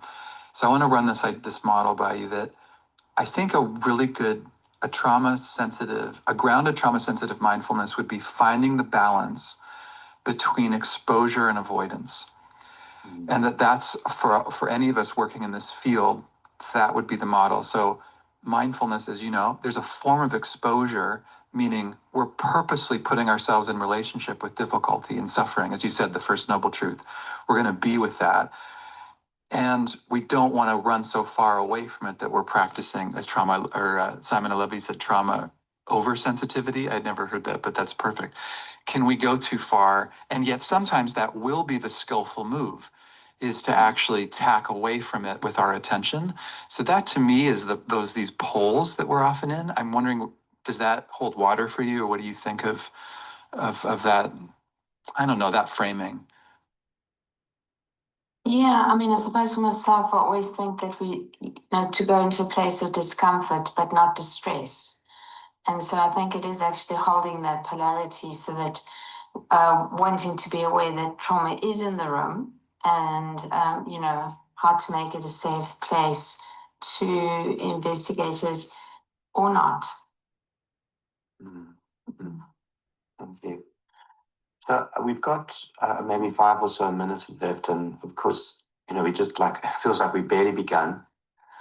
I want to name what we're not talking about, and when the collective trauma is very much part of this conversation, and that would be its own conversation, and maybe in part when we're actually having the conversation live on the 20th, maybe that will become part of the conversation. I just want to name that collective trauma in South Africa that often takes the place of, takes the form of racialized trauma and all the attendant manifestations of that.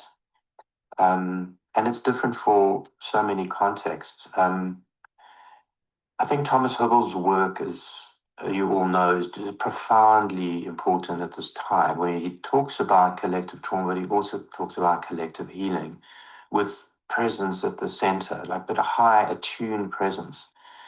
And the other quality, and maybe if you could all just maybe speak briefly to this for 30 seconds or a minute, the kind of bridging quality here is compassion, is kindness.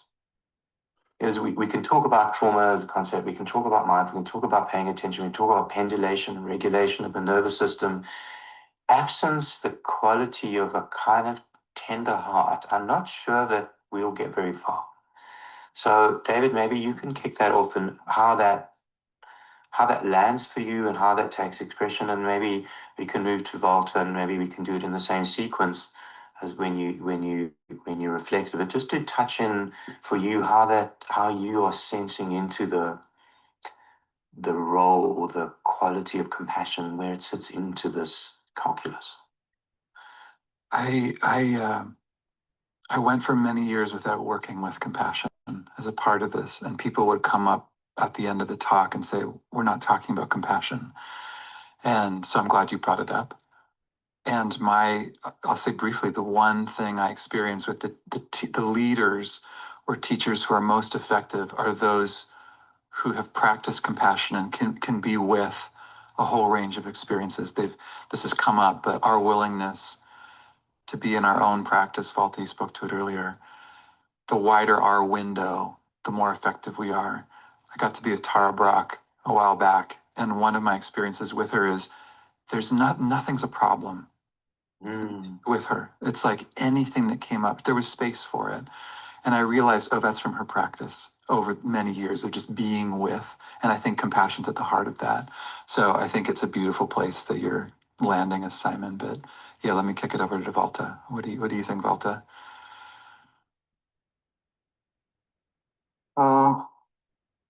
Thank you for this question.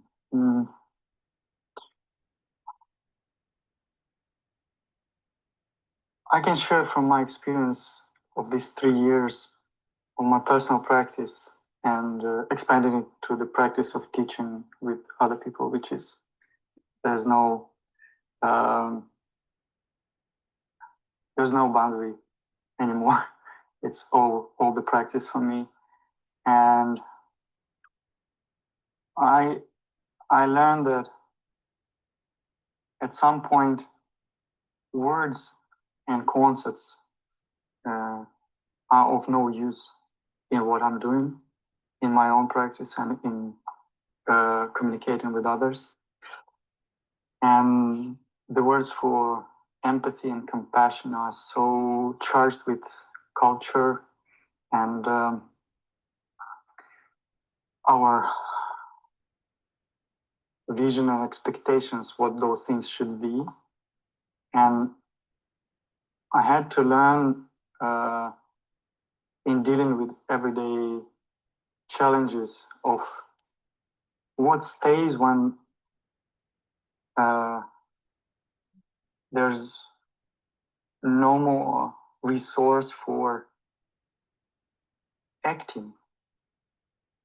I mean, both in action and also acting as we humans act like actors in everyday life, like showing compassion or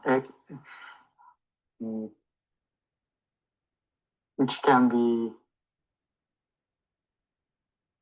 just on the surface. But there's no more resource to play into compassion. And there's no, because people die every day, and people on the front line, people in the, and what I can find, which is, lets me motivate myself and attune to what's going on with people around me, is just being present and not turning away. I'm not sure about what exactly I feel. Can I call it compassion or empathy or whatever? And this helps me stay motivated and not to lose my own moral compass and ground. I call it just being present with something and not forgetting that suffering is real, even though it gets normalized and the degree of that every day just rises up. And I don't know your personal background of each of you, but this is what happens. And historically now we discover that other places where people live in threat all the time, the degree of tolerance changes, and people get used, and cynicism arises, and maybe some protective mechanism of our psyche to do that. So what really helped me just sometimes intellectually remembering that even if I don't have resource to feel other people's suffering, I remember it's real, and just be present with those people, even if I don't have a feeling of empathy in that moment. Still, I'm with people and trying to understand, and also keep in touch with what arises in me when I hear those stories, not judging how it should be or how it have to be. Yes, that's something that I keep on exploring. I don't have a theory about that. Thank you for that insight. Trish, if you could offer maybe a Thank you. Very, very brief, really. We have 4 movements in the cancer program. The last one is kindness. You know, whenever I've written about it, I always have to say, you know, it might be last, but it's hopefully there all the way along. You know, it's threaded through all the way along. Do you know, as a trainer, it's very difficult to teach kindness. It's very difficult to teach people how to cultivate kindness. But I certainly have experienced kindness within this group, those that I know really well, and I know quite a few really well. Thank you. Linda?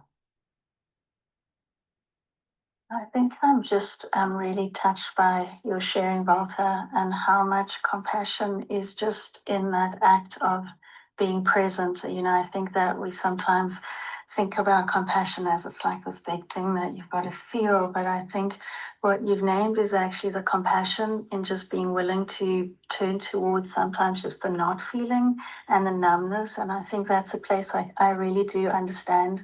You know, having grown up in a war-torn country myself, I can really understand how it's protective to numb and to, you know, even develop that sense of cynicism, but still in the willingness. I'm so touched by just the courage and the willingness to turn towards, which for me in itself feels just full of compassion. So I think I just wanted to say that. Thank you. So I would love to hear everybody else's impression, but we're out of time, and I want to keep to our structure. Maybe, Karen, we haven't heard from you. Maybe what is landing in your heart as a voice, as a thread that you'd like to offer? Thank you so much. Really, such a lot of respect for you, Walter. I really, really do feel your position, and yeah, that's what's landing for me. And hearing you talk about compassion and how big a word that is, and how kindness is sometimes a way in, but I also like the word friendliness and the feeling that comes about me when I consider myself as a friend, and just imbuing my mindfulness with that friendliness, I think is much more accessible, certainly for myself and for other people too. So yeah, there are different words that elicit different feelings, and it's differentiating to suit the individuals or the groups that we're teaching.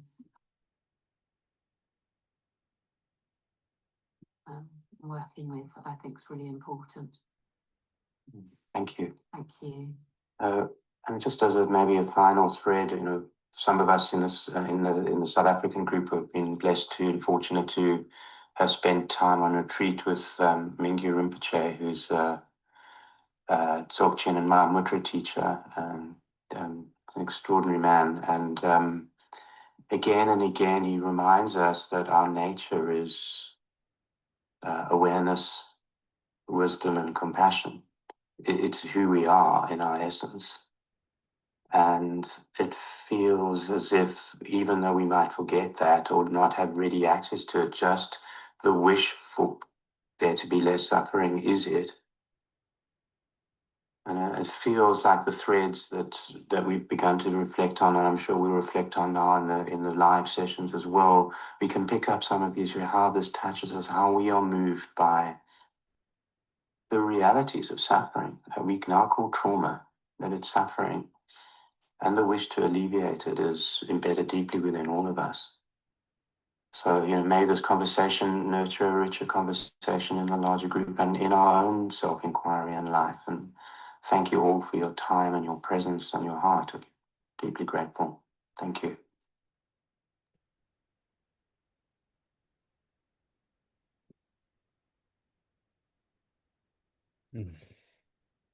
So yeah, thank you everybody for being with that, and for those who contributed to that very, very rich conversation.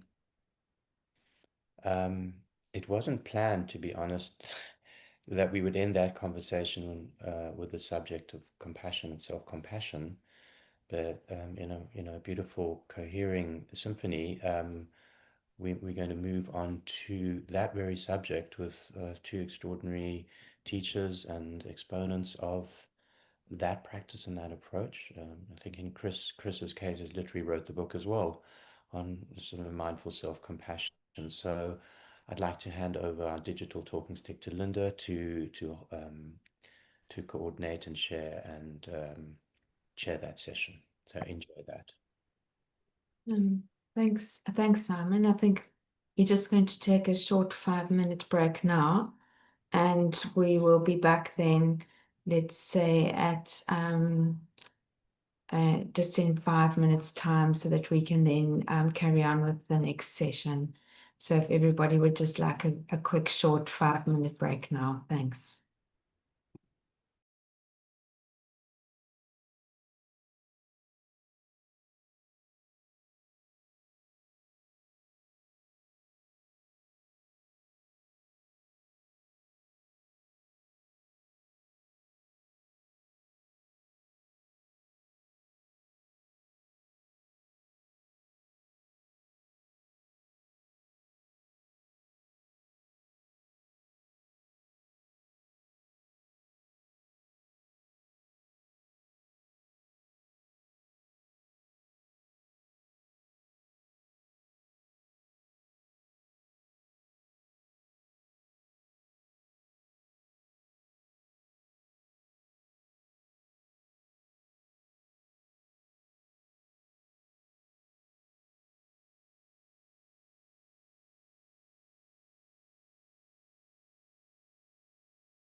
So welcome back, everybody. It's lovely to have you back again. And I think we've had a very rich first half of the session, and we're really looking forward to hearing from our speakers in the next session. So over to you, Linda. Thanks so much, Janine.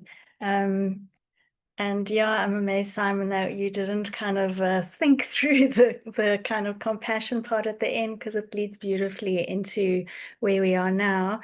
The next part of our journey together brings together the inner practice of compassion and the outer expression of compassion in the world, with two very special speakers. And it's my great honor to introduce them to everybody.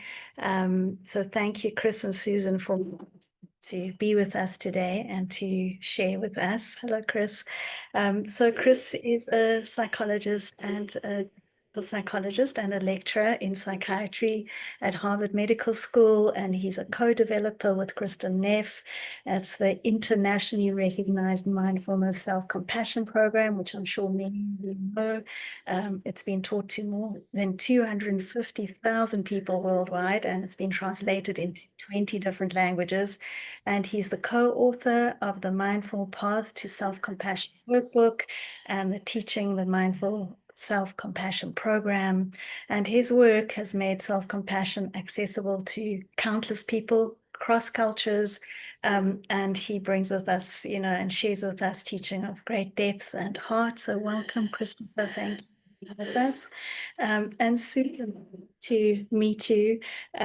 Susan's a lecturer. She has a PhD in counseling psychology, and she's an MSc and mindfulness teacher and a senior clinical supervisor based in Kenya. And she founded the Susan Gitau Counseling Foundation in 2014. And the mission is so beautiful: to provide affordable and accessible trauma-informed mental health care. And so for a decade, she's led campaigns and training sessions across Kenya to raise awareness about mental health, to break social stigma, and to equip leaders, teachers, parents with the psychosocial skills that they need. So she's worked extensively with trauma survivors and youth and vulnerable communities. Susan, your presence is deeply inspiring. Thank you so much for being here with us and for bringing your courage and heart and compassion into this space. So I'm going to hand over to the two of you, and then there will be a little bit of time at the end for some Q&A, and Mbuye and I will hold that space. So thank you both for being with us.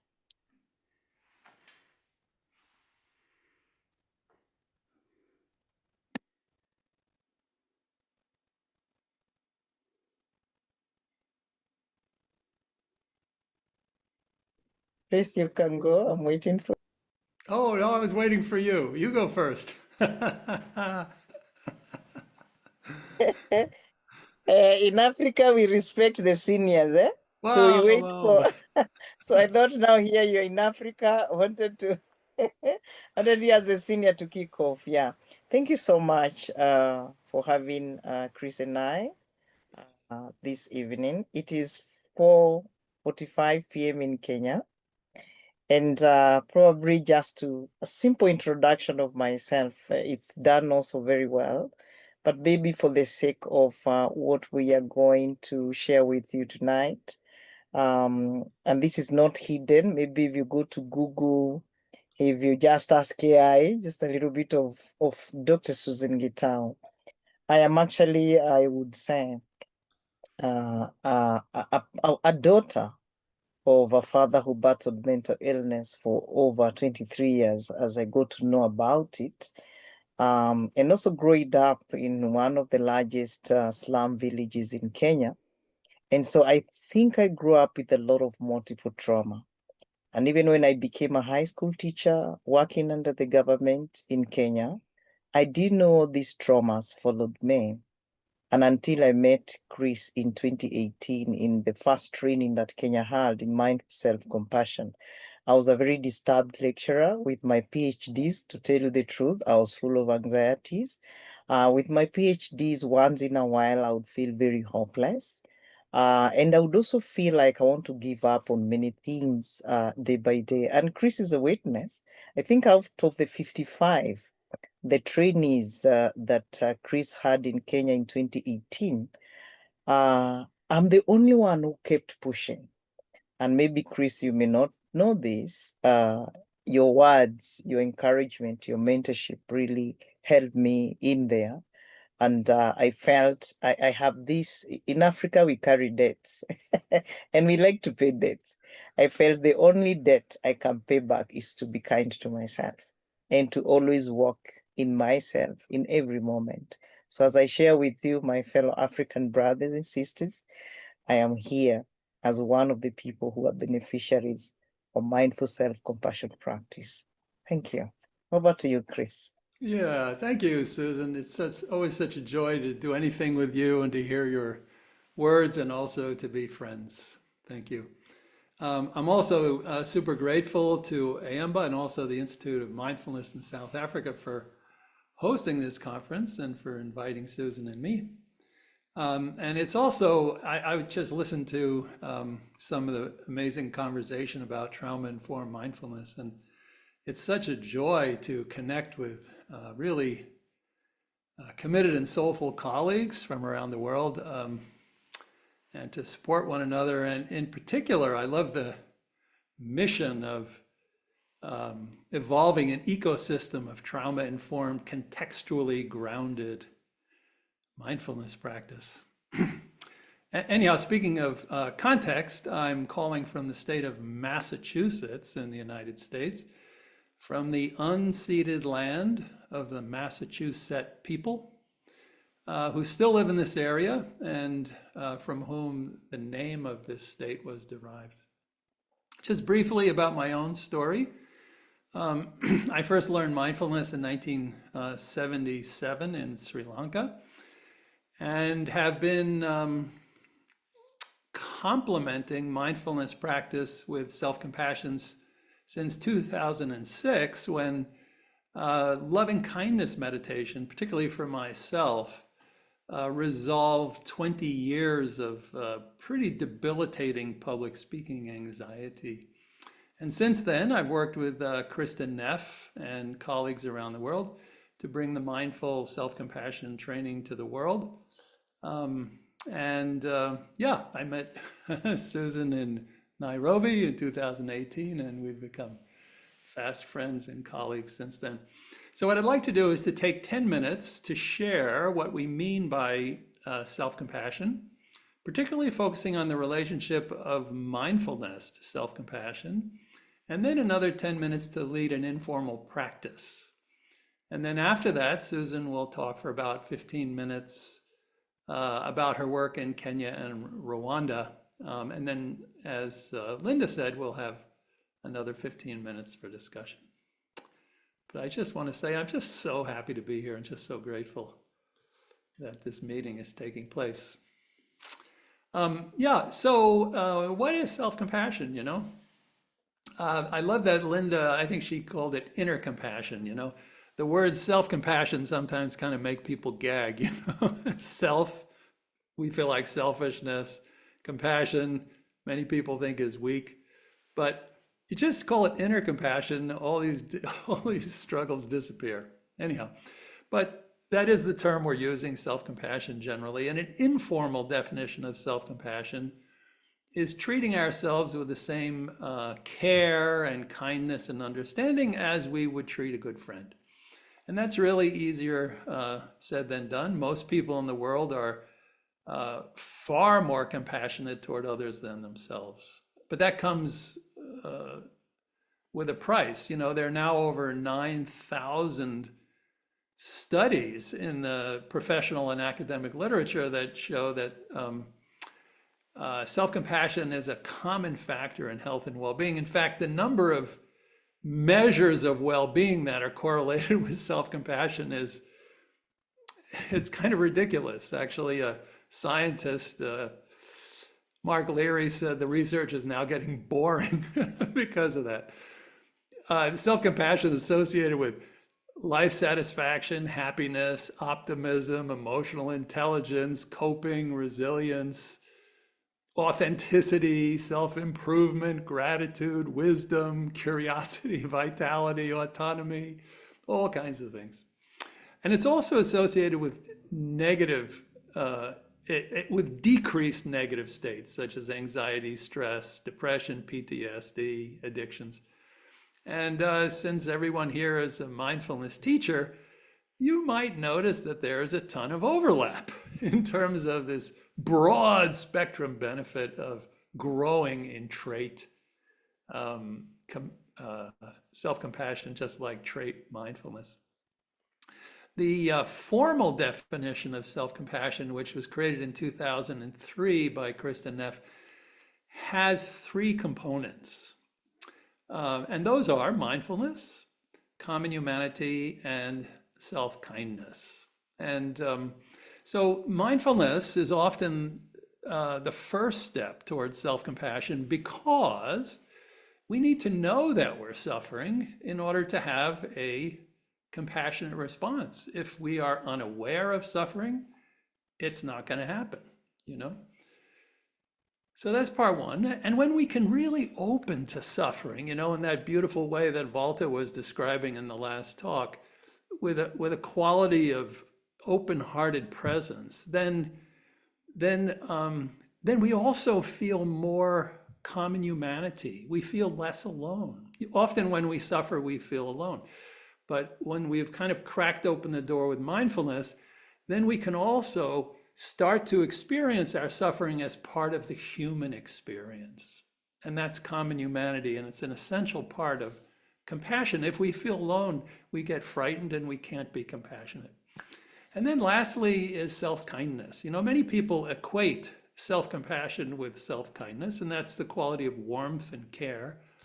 But that's not all there is to it. You know, there's open-heartedness, but we also have to have our eyes open, and we have to feel connected with others. So then the next question is specifically, what is the relationship of mindfulness to self-compassion? And so I'd like to say that at an absolute level, when we are truly mindful and experience suffering, we will automatically be self-compassionate. Similarly, when we're suffering and we are fully compassionate, we are automatically mindful. So at the absolute level, they're the same in a moment of emergence. However, most of us are not fully mindful or not fully compassionate. So then it's good to look at some of the distinctions that are perhaps more relevant at a practice level. And so some of those distinctions might be that mindfulness is loving awareness of moment-to-moment experience, whereas self-compassion is loving awareness of the experiencer. You know, the Dalai Lama says compassion is one sentient being to another. And it can also be the way we relate to ourselves. So one is the experience, the other is experiencer. You know, we need both, and they're so commingled anyway. Mindfulness asks the question, what am I experiencing? Self-compassion asks the question, what do I need? These are really interesting doorways to practice. Mindfulness is often considered calming, although it's not always calming, but it's considered calming. And in contrast, self-compassion is considered warming, right? And mindfulness tends to regulate emotion primarily through attention and awareness. In other words, what are we paying attention to and how are we paying attention to it? Compassion regulates emotion through care and connection. And again, these are so commingled, but it's interesting to kind of think about how to work with both. But together, mindfulness and self-compassion are really a very powerful formula for regulating challenging emotions, including trauma. And research consistently shows that self-compassion is strongly linked to positive outcomes for trauma survivors. Higher self-compassion is associated with lower post-traumatic stress disorder and greater psychological well-being following trauma. So self-compassion really appears to be a buffer or a resource to recover from adverse events like trauma in childhood or in adulthood. And if we were to summarize, those 9,000 studies I mentioned about self-compassion with just 2 words, like what do all these studies show about self-compassion? They show that self-compassion builds emotional resilience, coping. And self-compassion vis-a-vis trauma also not only reduces symptom distress, but it's also associated with post-traumatic growth. In other words, the process of finding meaning and experiencing positive psychological change in the wake of trauma. And I really look forward to hearing Susan speak about her work to put a little flesh on the bones. So what I'd like to do now is just to quickly lead you in probably one of the most popular self-compassion practices called the self-compassion break. And I'm going to lead it a little bit like a meditation, sort of an extended reflection, but you can practice this, anytime, informally. And it corresponds to the 3 components of self-compassion. So as I lead it, I would just like to unpack for you these 3 different components so that you can have a direct experience of what I'm talking about before Susan describes how this works in the field, okay? So if you'd like to join me in this practice, it just take, 10 minutes, 5 or 10 minutes. So just find a comfortable position. I notice people doing that. Thank you for that. Find a comfortable position and then allow your eyes to close partially or fully, whatever you feel comfortable doing at this time.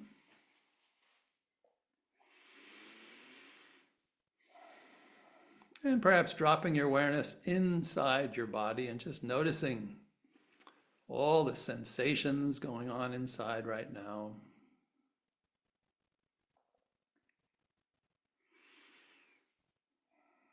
Allowing everything to be just as it is to the extent possible. And then bringing to mind a problem in your life right now. So it could be a health problem, could be a relationship problem, could be a financial problem, could be a collective problem, cultural problem. But please bring to mind a problem right now that when you think about it generates a bit of stress, a bit of uneasiness in the body, and not a huge problem, mild to moderate, just for the sake of this practice.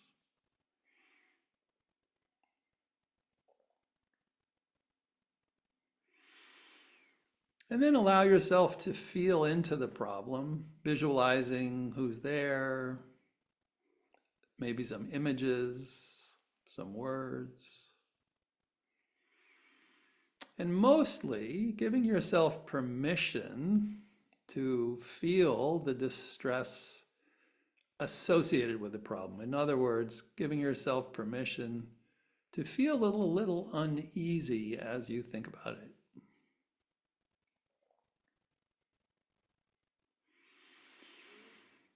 So the first part of self-compassion is mindfulness. And so opening to the experience, this is mindfulness, and perhaps also validating it for yourself. In other words, to say to yourself in a kind way, as you would to a friend, you know, this is difficult. This hurts. This is tough. Ouch. This is hard. Validating for yourself in your own words.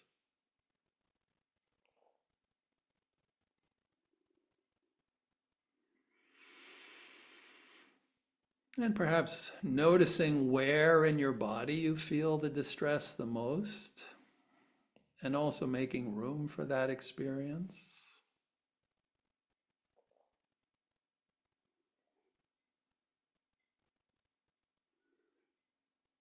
And maybe even identifying an emotion associated with this problem. Maybe it's despair, anger, fear. Whatever it is, seeing if you can name that too, as you might for a friend, like, oh, yeah, that's so sad. Or of course you're angry. So being a good friend for yourself.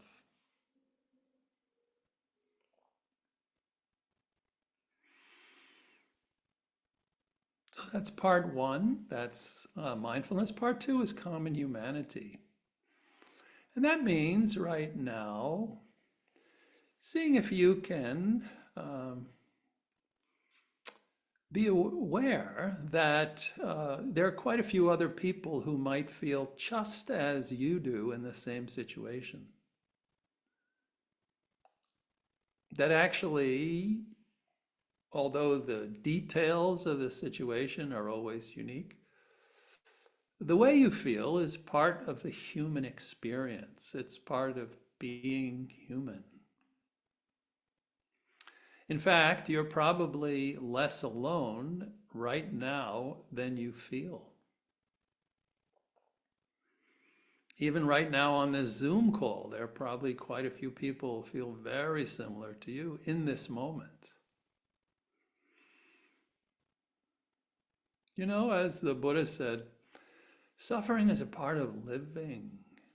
So just opening to that universal truth. This makes us human. And then lastly, self-kindness. So if you identified a place in your body that is holding stress the most, see if you can place a hand, if you feel comfortable doing so, on that part of your body, just feeling the touch of your hand, perhaps the warmth of your hand.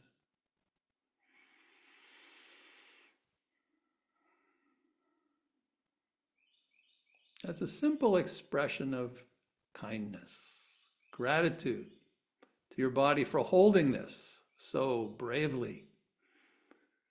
Thank you.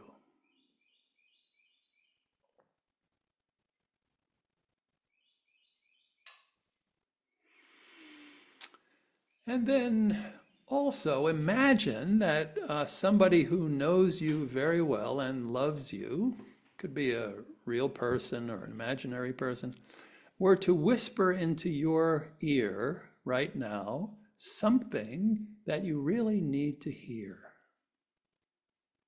Something you really need to hear. And when you hear it, it would allow your heart to rest. What would those words be?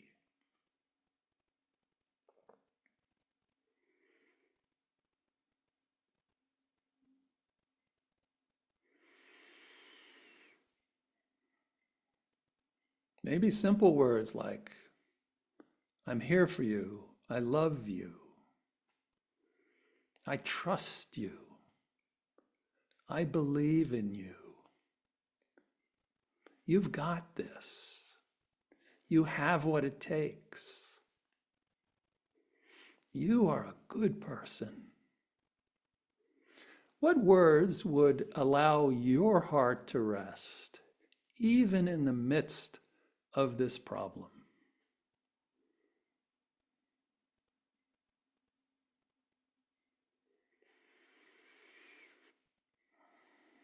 And when some words occur to you, just allowing them to flow through your mind, to roll through your heart and mind like a blessing, like a gift. Allowing the words to just do all the work. Permission to receive.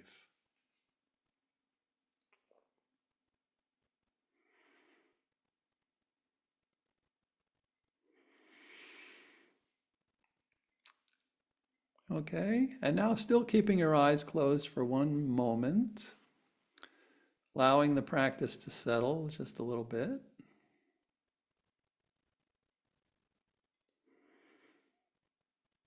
Letting yourself feel exactly what you're feeling. Letting this little practice be just as it was. What? And most importantly, if only for Third this, 4,000 bucks. most importantly, if only for this one moment. Is it worth it? It's a new truck. If only for this one moment, allowing yourself to be just as you are, just like this, fully human. That's self-compassion. And then when you're ready to slowly open your eyes,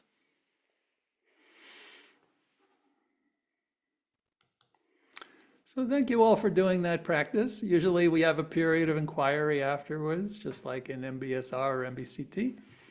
But maybe we can chat a bit, in the discussion.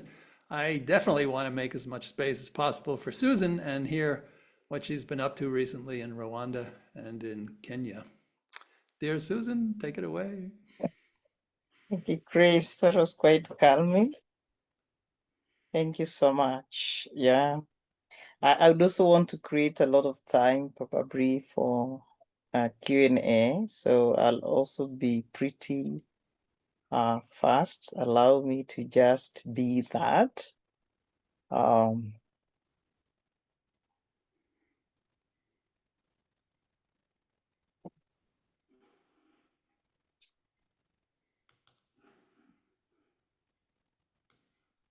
Just trying to look at something that I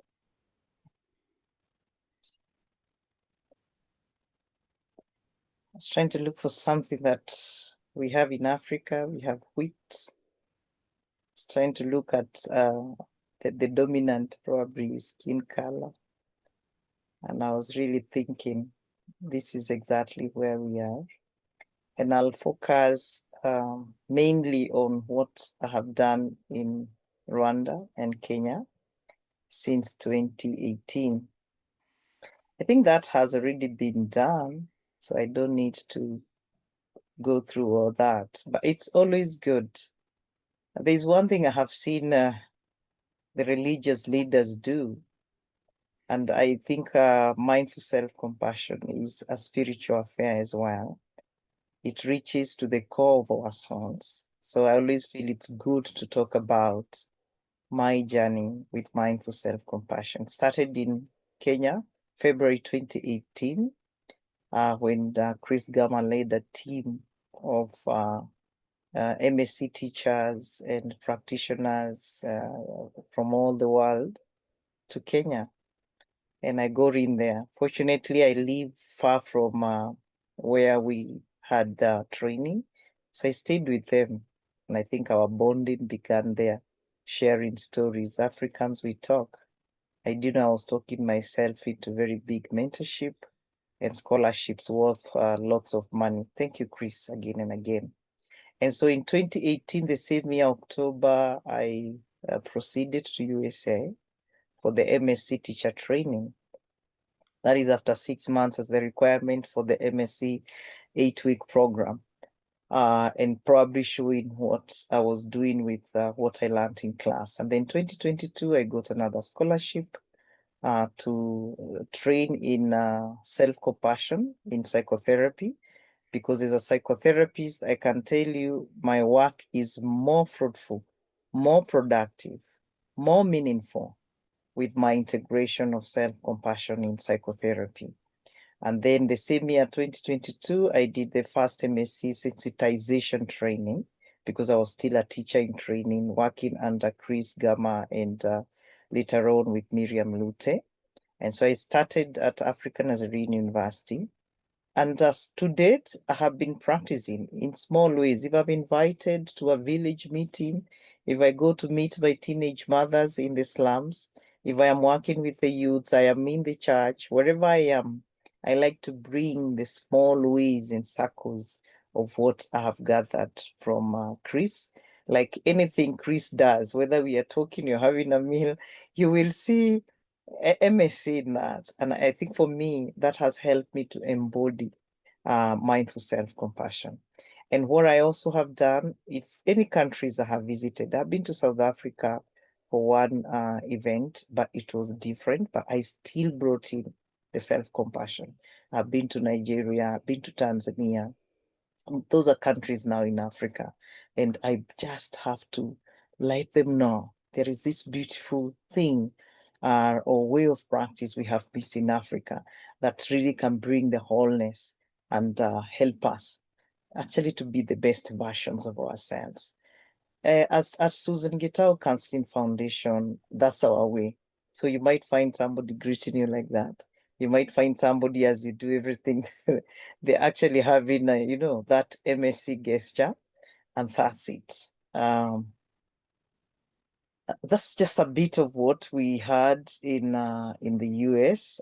Chris, you can identify with that big picture that we had there, and the training and the presentation you allowed me to do in that great university. But let's look a little bit about our trauma stories in Kenya. There are many, beginning from colonial, and maybe there was even pre-colonial and post-colonial era, having loss of identity and freedom. And that I see quite a lot. Any human being that has ever been denied freedom, you have to really fight to shape your identity and to know who you really are. We have lots of childhood traumas that are marked by parental harsh voice. And so many of us have grown to wait in my country for your parent to tell you do this, your teacher to tell you do this. So when you do something, you initiate something, you almost feel guilty. And you're already quoting stigma if you try it. And that's it. And I can tell you as a single mother, I think I battled stigma for like almost 5 good years. My mother died before she even knew so much about my son and who was the father, because I couldn't even open my mouth. So you can imagine the trauma even for the elite, the trauma for the highly placed people, simply because our childhood traumas are backed with the parental voice. And so we really lack that voice to speak up and even share how we are feeling, even share our experiences and what is going on. Then intergenerational trauma, that's it. Everything our parents, our ancestors, our great-grandparents have gone through, it has come to us. And all the social injustices, whether they have happened to us directly or indirectly, we have been touched. And of course, Africa is known, instead of using our diversity, that's why I loved this eamba Festival 2025, because we are trying to weave everything together for the common good of humanity, beginning with us. Africa is full of myths and high literacy levels. Kenya is no exemption. We are there. Then the post-election violence 2728 scars are still there. Every time there's a national election in Kenya, and especially in the parts that were hotspots at the time, 27208, you can see all the triggers of trauma. That PEV trauma is actually there in Kenya.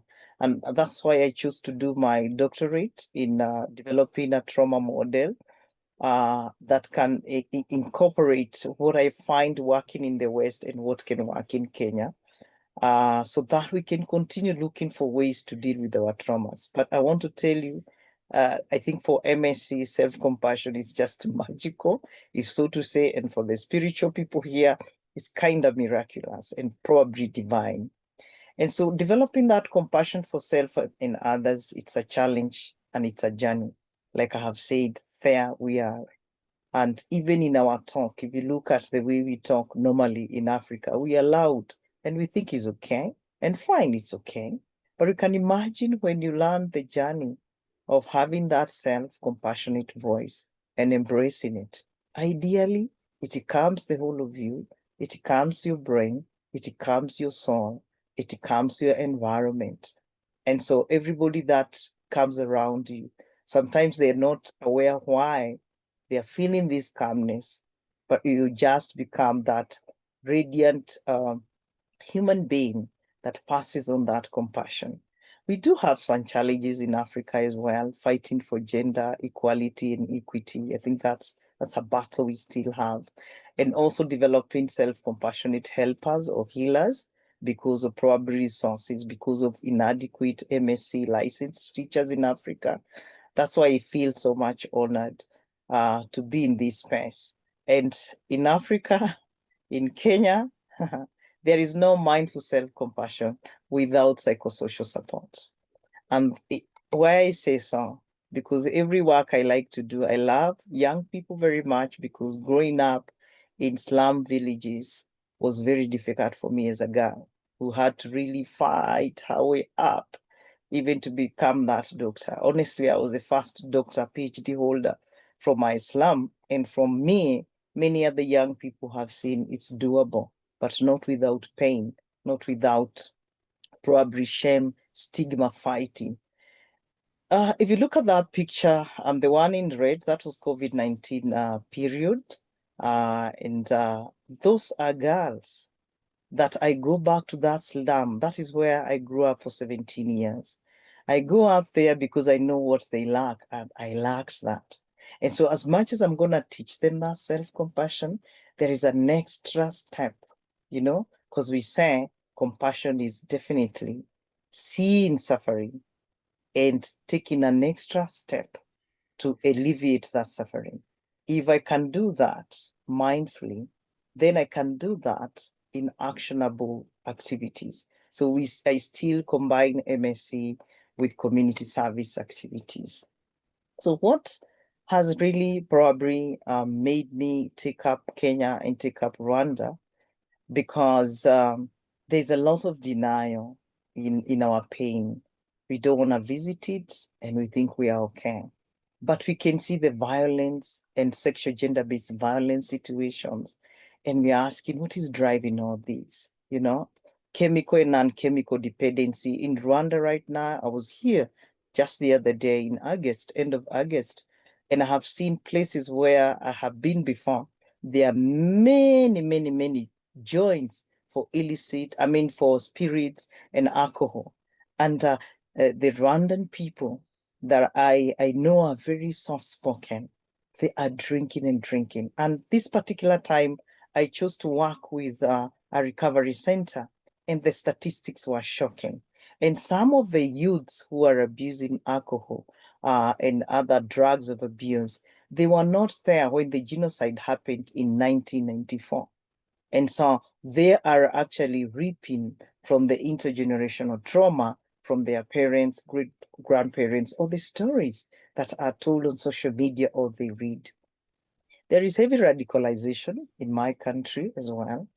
And I think most recently there was even something showing on news, because when you cannot voice what you want and what you need, you don't even know it, then anybody else can come and plant anything in you. Then, of course, mental health challenges associated with denial of these intergenerational traumas.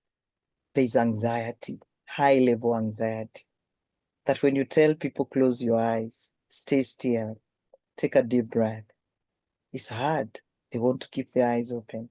And I always tell Chris, it was difficult. 2018, when you came to Kenya, for me, anytime you told us to close our eyes, maybe slightly or what, I was like, when are we going to finish? And I was like, wow, I didn't know I had so much anxiety in the inside. And of course, when people experience depression, we are quoting suicide, marked with shame and doubt. Someone is told, we are inviting you to do this, or we are looking for innovations from Africa. We feel more stable if we go outside of Africa.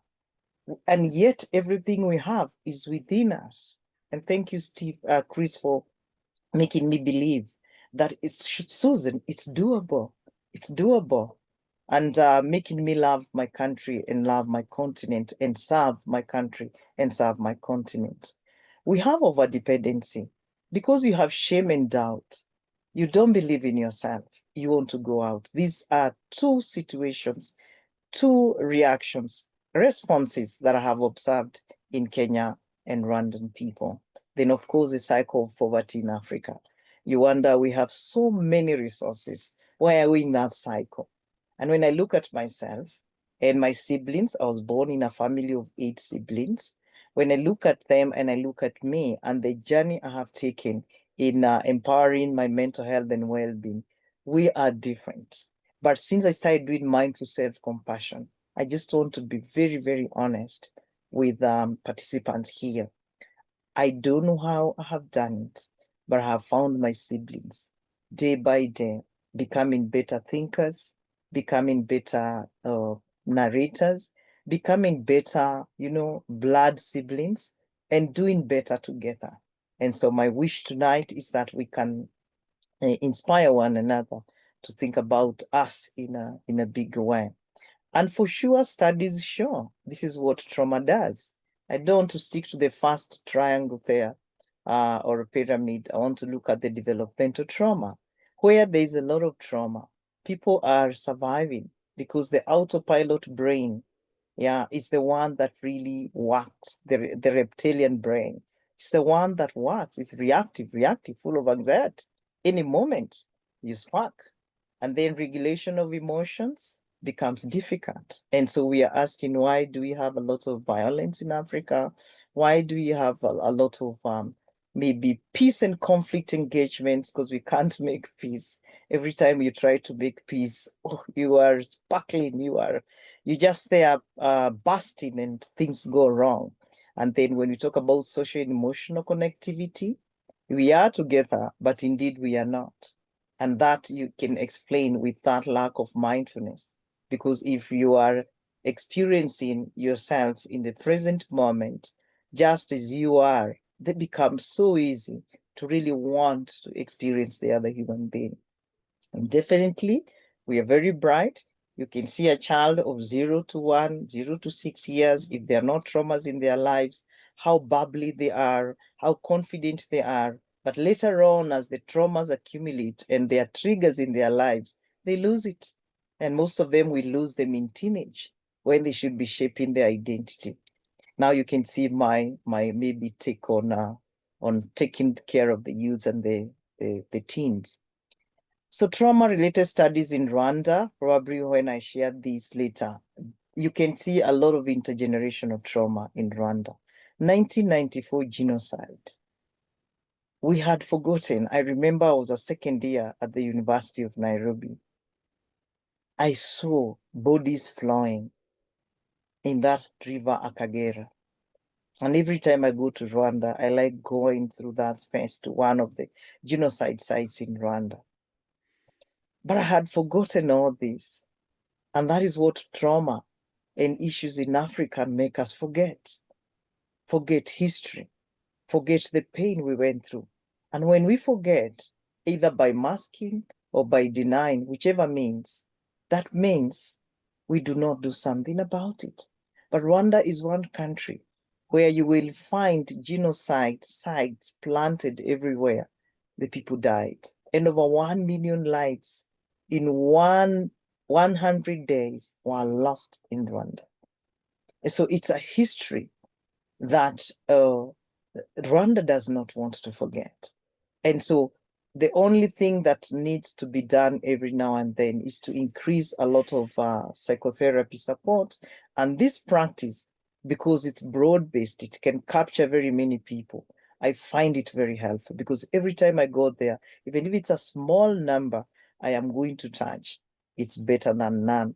And when I went to Rwanda in 2010, because I have been visiting Rwanda since 2010 until COVID came, and now with MSc, I went back now, training every year. I go there and give my free training for in MSc in Rwanda, whether I'm going to get helpers, social workers, teachers, whoever is able to come into the space. And my prayer is that we would be able to do a very big conference there because they work as a team.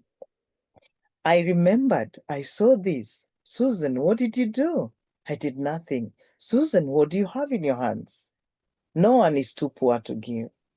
And for me, what I have found easy to spread is mindful self-compassion, so that we don't deny our pain, yet we don't stay in our pain and not grow to the best versions of ourselves. So I've had other key partners. We have that Janvia Mogira and Miriam Lute there. We've been doing these retreats even online, amazing, even how online can work. And some of the goals we've been trying to achieve is building local MSc community, providing practical tools and skills in the key core values that Chris has mentioned, support vulnerable communities. So every time I visit Rwanda, there has to be something. Like this time I went to a village in Rwanda that was given a shameful name or a discrimination name, because it was one of the areas that very many drunkards, alcoholics were found, and very many children and youths also been affected. So I chose to go there because this time I partnered with a recovery center. And so I said, I want to go to those children, the children that have gone through what I also went through. Because seeing my mom, who was a great mom, become an alcoholic later in my life really broke my spirit, broke my confidence, and led many of our siblings also to follow suit. So I said, I want to go there. I don't want to deny. I know what this means. I know how painful it can be. And so addressing intergenerational trauma is also one of our goals with the MSc.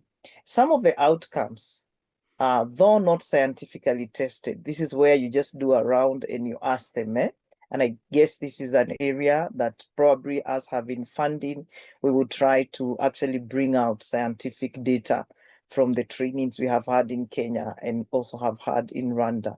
But people who have participated in these trainings have actually shared that they have had enhanced emotional resilience. So somebody doesn't just come and attack you, you're attacking back. Somebody doesn't just distress you and you're running away, or your whole world shuts down. You're like, I can pull through. I can allow this experience to teach me. I can allow it. I don't have to run away. I don't have to mask it. I can allow it. Then participants also have reported increased ability to manage stress, traumatic memories, and also improve their emotional regulation. That I can tell this is anger, this is guilt, this is fear, but how do I improve the way I face this emotion? So improve support for others, because you can tell, you're now in touch with what it is. You can help another person. Then professionals gaining new strategies to support their clients, colleagues, and community members more effectively. Cultural integration, it's been amazing to learn how we can do some of the things that are in MSc universal and bringing that probably in our own spaces, and then integrating both the self-compassion and personal and professional lives in everything we do and in our context. And so far in Rwanda, Rwanda and Kenyans together, we have trained 110 since 2022. And then in Kenya, the two bodies where I belong, Kenya Counseling Psychological Association and CISPAC, we have trained over 500 participants online. Just care for the caregiver and bringing in MSc in it. Some of them are just online seminars, online sessions like what we are having. And day to day, we are integrating psychotherapy in workplace wellness. That is MHub in Rwanda and Susan Gitau Counseling Foundation and International Professional Counselor Center.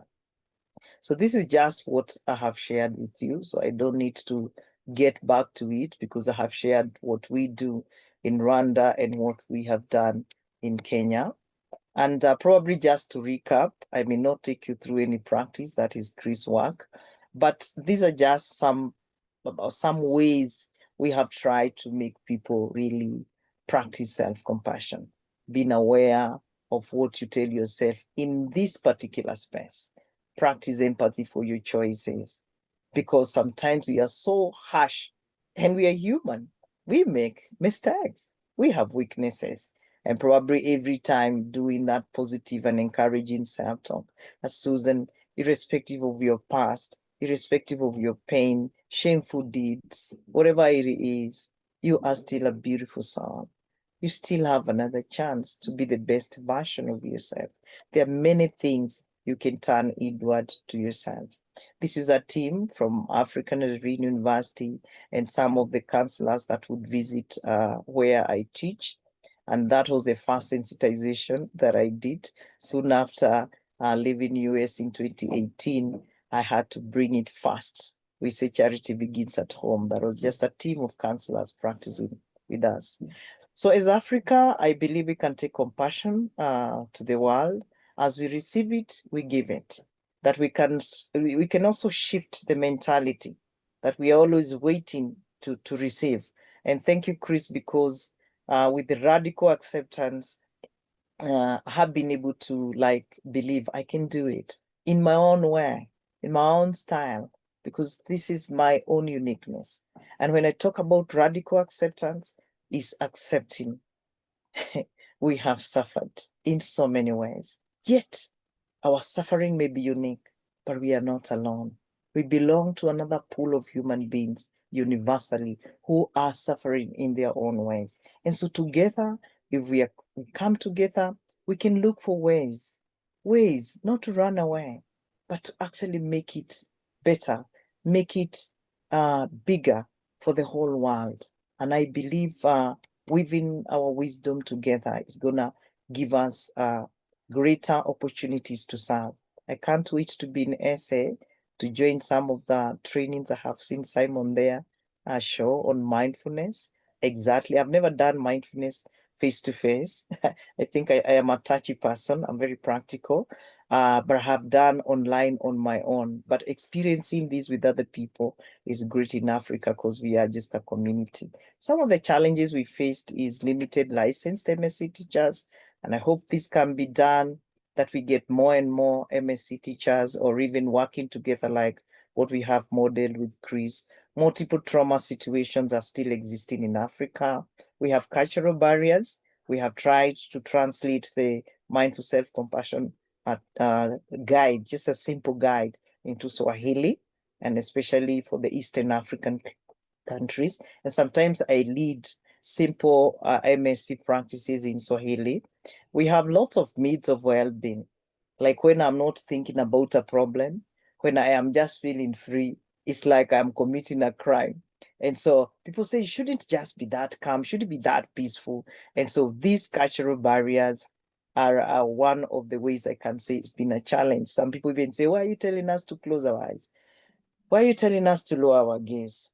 Why are you telling us to just take a deep breath in out, you know? And so explaining this with all humility is the order of the day for me. Of course, limited resources, like I have said. Probably you'd want to do several trainings. You'd want to reach out. You'd want to do a study, because doing a study in Africa would be very, very powerful. But with limited resources, you can't do that.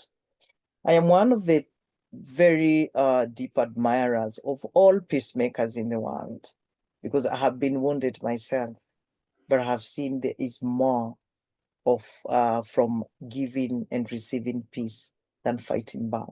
And so Nelson Mandela's words, that he was a great peacemaker and reconciler of the world. Barack Obama's reflection during his funeral in South Africa on 15 December 2013 said, we are all bound together in ways that are invisible to the eye, that there is a oneness to humanity, that we achieve ourselves by sharing ourselves with others and caring for those around us. Very powerful words. And so from Africa, we can reach out to the world. And this is just a recent event we did also. Chris was also in. Christine Neff, the one you find there first. And meeting these great people in person, you actually see self-compassion walking, and that is embodiment. And I guess for Africa, that's also my challenge, that how can I help we Africans to embody self-compassion, even as we go out to the world? Is that with us as we give it out? And with that presentation, I hope having taken much of your time, I want to say Asante sana. That is in Swahili saying, thank you very much. Be blessed. Over to you, Chris. Thank you. Perhaps over to Linda. I'm not sure we have much time for discussion now. I wonder if we have time for like one question or a comment, Linda. It's up to you. Would be lovely to open up to a comment or two. We are a little bit over time, so maybe just everybody pause for a moment and just check deeply inside of your own body, check if there's something that feels like you need to share. I want to thank you both for such beautiful presentations. Really sharing the heart of Ubuntu in just the way that you embodied the practice, and Susan, in the way that you really embody the sharing of it as well. So, yeah, and I will just open to a comment or a question or two.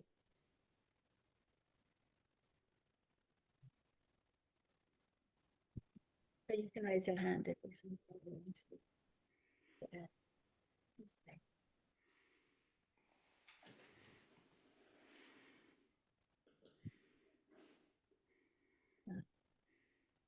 Thank you, Claire. I see you have your hand up. Thank you so much, Susan. My apologies for being late, but it was unavoidable. Oh gosh, I was so struck by so much of what you've said. But I'm very curious about one thing that you suggested, one of the challenges being the myths of, sorry, I've just lost it, the myths of well-being. And because in a way, I suppose what I've heard in the past is, you know, when I'm doing downhill mountain biking, racing, I'm mindful then, and I wonder if it's not perhaps something of that for those people and other people. You know, I'm now trying to work out what it is that people are avoiding mindfulness, perhaps because they think they are doing their own well-being, and what are these myths that we could address? Thank you. And maybe it's too long for now or not quite relevant.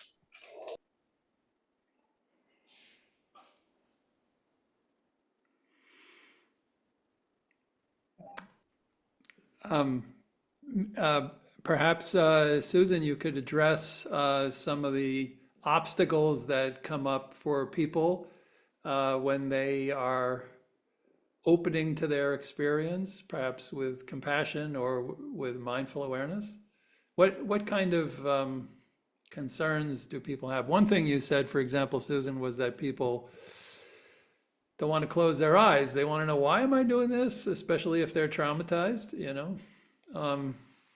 So, but I do think it's a wonderful question, Claire, and because we need to address the obstacles before we can deliver the medicine.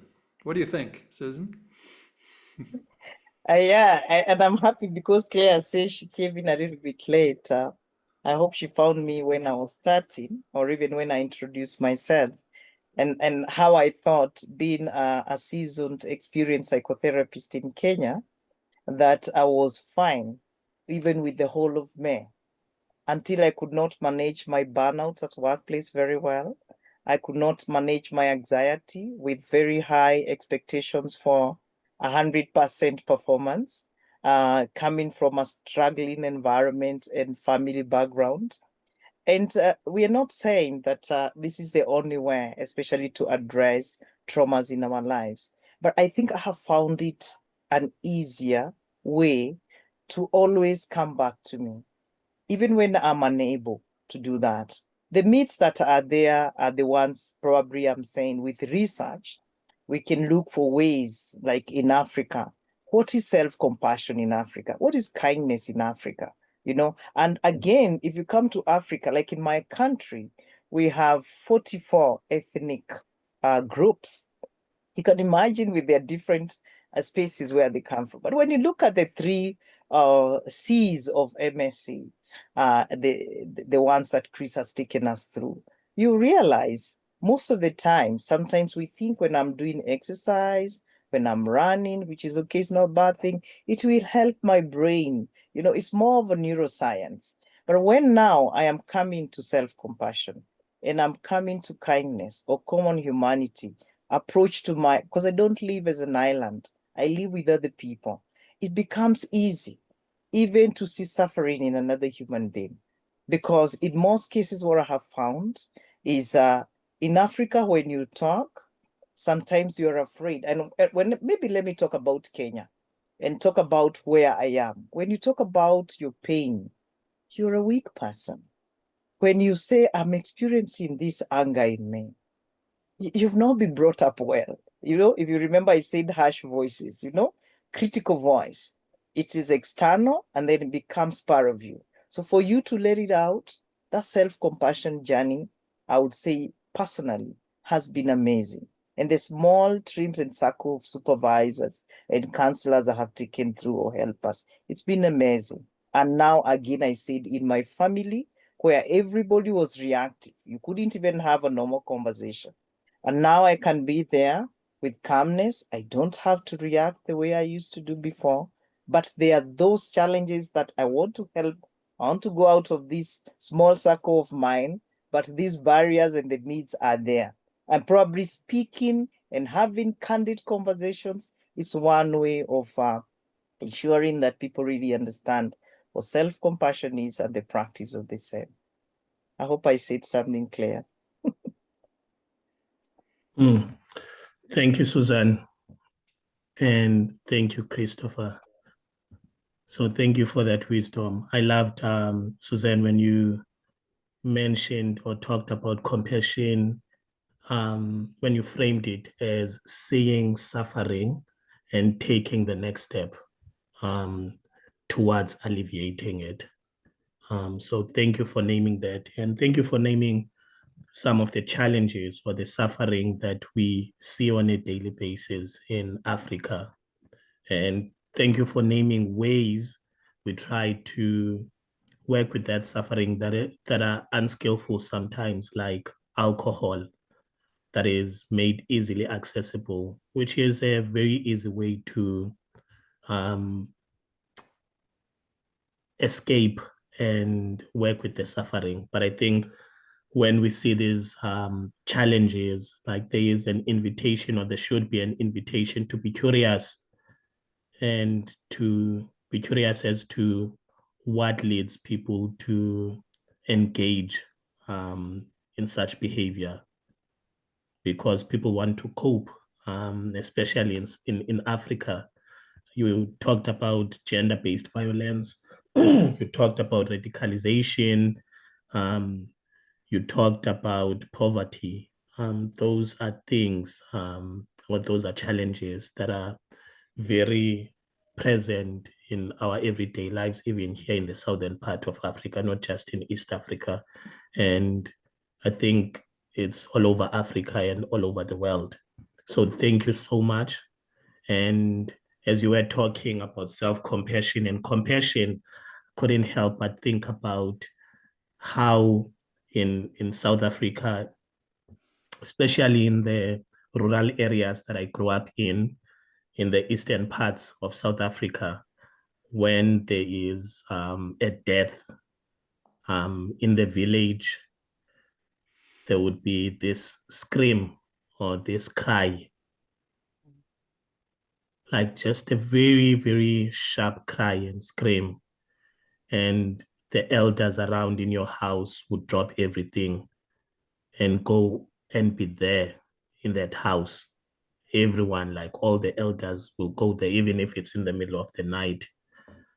And sometimes the scream is not because there's been a death, it's through gender-based violence or something has just happened. and elders would drop everything and be there to welcome whatever is happening or to create space to be with others in suffering.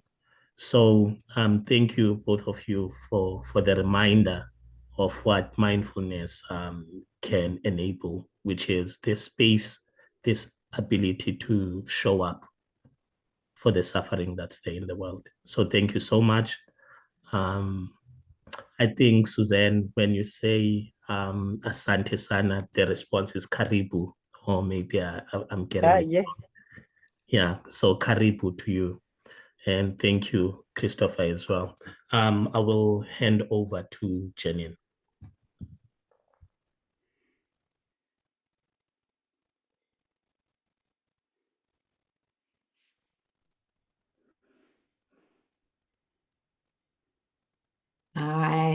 Thank you again, Susan and Christopher. And I think we're reflecting from all the comments is what an extraordinarily rich time we've had together already. And we aren't yet done. And so the next person that I'd like to introduce you all to is Gugulethu Nkandla. Gugulethu is one of the young up-and-coming members of our community. She's a national project coordinator at a non-for-profit organization which delivers leadership and civic education programs to youth. And she's also one of our tutors in our programs. And as she said to me, she's got twin passions, and her twin passions are mindfulness and community work. And as such, she's really well positioned to speak to the subject of Ubuntu and to introduce us all into this idea with a little bit more detail. So over to you, and thank you, Gugu. Thank you so much, Janine, for that beautiful introduction. Sure. Welcome, everyone, to the Weave of Us, Compassion in Motion, Ubuntu. It is a great privilege to be seated in this room with each one of you, sharing this common space, also in such an important month, to my fellow South Africans that are here. It is Heritage Month in South Africa, and it's fitting to have a conference of this kind during this month, and also a great privilege to be speaking about Ubuntu a few days before we celebrate the cultural diversity in this community. So thank you for having me. I do not travel in this space alone. It is a great honor to have been carried by my grandparents, who really embedded Ubuntu as an experiential way of life for me and really underpin my deep belief in the power of community and in the power of storytelling. And those that have gone ahead, those that are walking alongside me today, and yeah, for those that have passed on, and yet I feel their presence deeply in the space today to honor, yeah, the wisdom that they have allowed for the space to be present. So before I begin and we ease into Ubuntu, I'd like to invite us all to the session and really inviting us into a heart posture of openness, curiosity. Ubuntu is a word that a lot of us may know, have experienced, made contact with. And really the invitation for this time together is to see if you can meet this talk with a beginner's mind, as if you were meeting Ubuntu for the very first time. Because technically we are here in this room together. I will not try to define it fully. I can only simply give you a taste of what it is, for it is such a great, vast experience. So I hope I am able to do it justice and that you'll be able to carry some of its wisdom with you in the different spaces that you two shall travel to. So I am very grateful for Mbui's definition and holding in the very beginning, and to see this common thread that is weaving its way throughout the conference and defining what Ubuntu is. And I think the best way to do it is to journey back to the origin of the word Ubuntu, which, as Mbui mentioned, it is a Xhosa word, which you usually translate back to Zulu as umuntu, umuntu, ngabantu. In English, Archbishop Desmond Tutu framed it well as, I am because you are. And in his framing, he reminded us that this is simply not a phrase. Ubuntu is a practice of dignity, reciprocity, and belonging. I am human because I belong. This can feel quite different from our modern society, where there's often a lot of praise for independence, self-sufficiency. I made it, I'm self-made, I've done it by myself, I've reached the top of the mountain. And yet, Ubuntu reminds us that this is not true. The African proverb still stands that it takes a village to raise a child. Ubuntu reminds us that we are interwoven. This joy, this trauma, this healing ripples across the web of relationships. Just as the great mountain climbers scale Everest, it wouldn't be possible if it weren't for the many others that went before them, who passed down the wisdom, the Sherpas who traveled alongside them, and those waiting at the base of the mountain, hopeful, with prayers and encouragement that they make it to the summit and return. Ubuntu is as much about the individual as it is about the we. Yes, it's about community, interdependence, compassion, and the idea that my humanity is realized in relationship with others. And it's also grounded in the I. The existence of the individual becomes fully human through connection. So Ubuntu isn't just about I, you, we. It's a dynamic weaving of the two. That's what makes it so difficult to translate.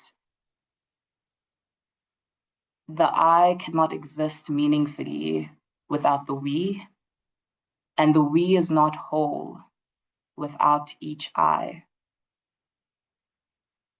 Often, Ubuntu is flattened as a simple logo, short description, into a feel-good collectivism statement. And yet it is rather nuanced. This relationship between self and community. There are incredible African philosophers who have done well in trying to capture the feeling and the experience of Ubuntu into words. Philosophers like Mokgobe Ramone, Archbishop Desmond Tutu, and Michael Eze. And they emphasize that Ubuntu is not about erasing the individual. It's not about erasing the thread that each of us carry. It's about recognizing that our flourishing is independent. So simply, it's not I or we, it's a relational dance between the two. So if I had to summarize it, put it into words myself, I would say Ubuntu, translated in English, is I am because we are, and we are because I am. It's a bridge to compassion. Ubuntu is compassion in motion, not just an African philosophy, but an embodied action. Dr. Susan defined compassion so beautifully, that it is in the recognizing of one's suffering and others' suffering, and the desire to alleviate it, and compassion requiring not just empathy, but action. And Ubuntu is that action. It can simply be in the greeting, like Mbui mentioned, Sanbon, I see you. Or, hi, how are you? And taking that moment to truly listen to the response. It can be an act of solidarity, the breaking bread together at lunch, sharing food, listening without judgment, and showing up in community, even in this way, virtually. A collective experience of Ubuntu that we can all trace back quite closely is when COVID took place, when the systems and structures designed to uphold the dignity of humanity failed. It took human heart to make it through. It took an individual taking action, building community to get food to those of less privilege, to gather with those that felt alone, and to mourn when loved ones passed on and we couldn't gather in person. Ubuntu brings us together and is far closer in our everyday experience.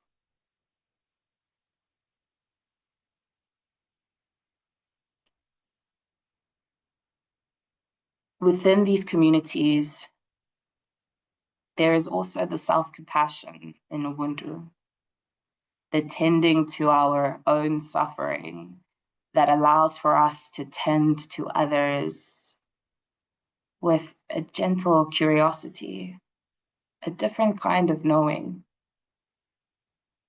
It's in the self-compassion that we are invited to be each other's witnesses, in noticing and soothing our own wounds.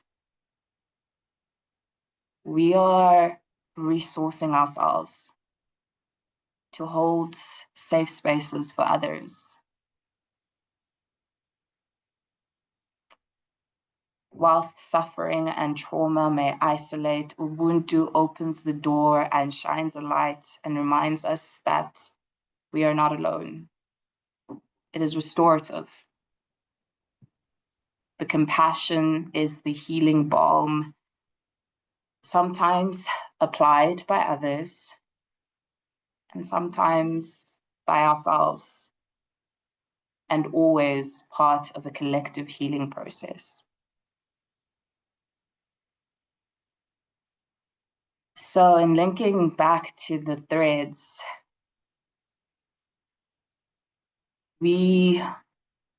compassion is the weaving motion, connecting the threads of self and others into resilience. So as you can see, my time is up, rightfully so.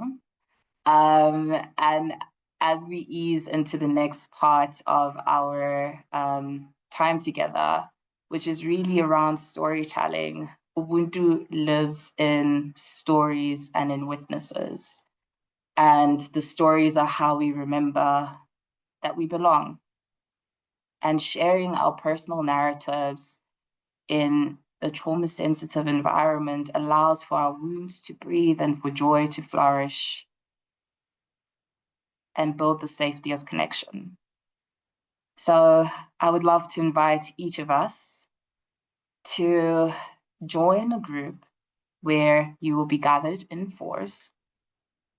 And in this space, you're invited to share and listen. Each of us carries a thread, a story of connection. And I'd like to invite us to notice how these threads begin to weave together into something larger than any of us. I invite you to listen deeply with a heart posture of kindness, careful not to interrupt and to honor confidentiality in the room. And we'll post the reflection question in the chat as our digital logistics team prepares the rooms. So with that, I'd like to hand over back to Janine.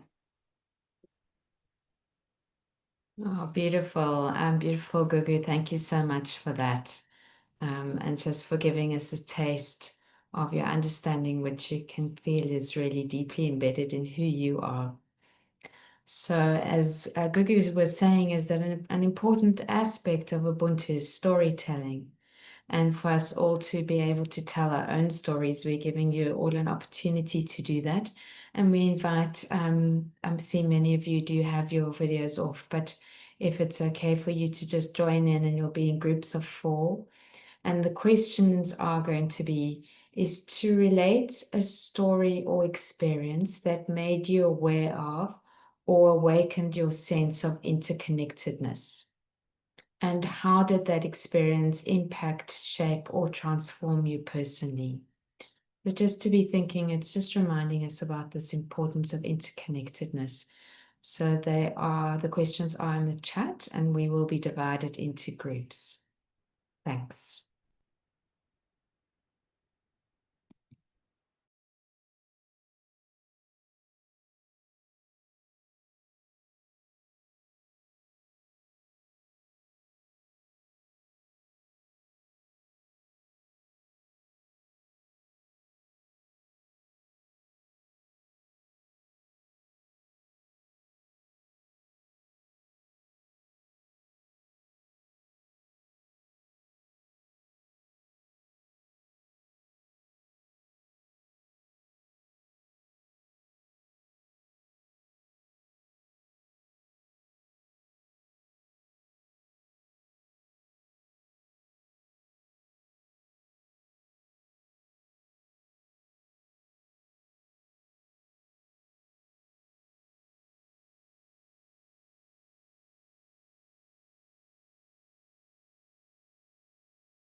So I'm not sure if we are still expecting some people to come back. Maybe they will be coming back gradually, but what we invite is that each group will just reflect a little bit on how it was, and perhaps people individually like to put some messages in the chat.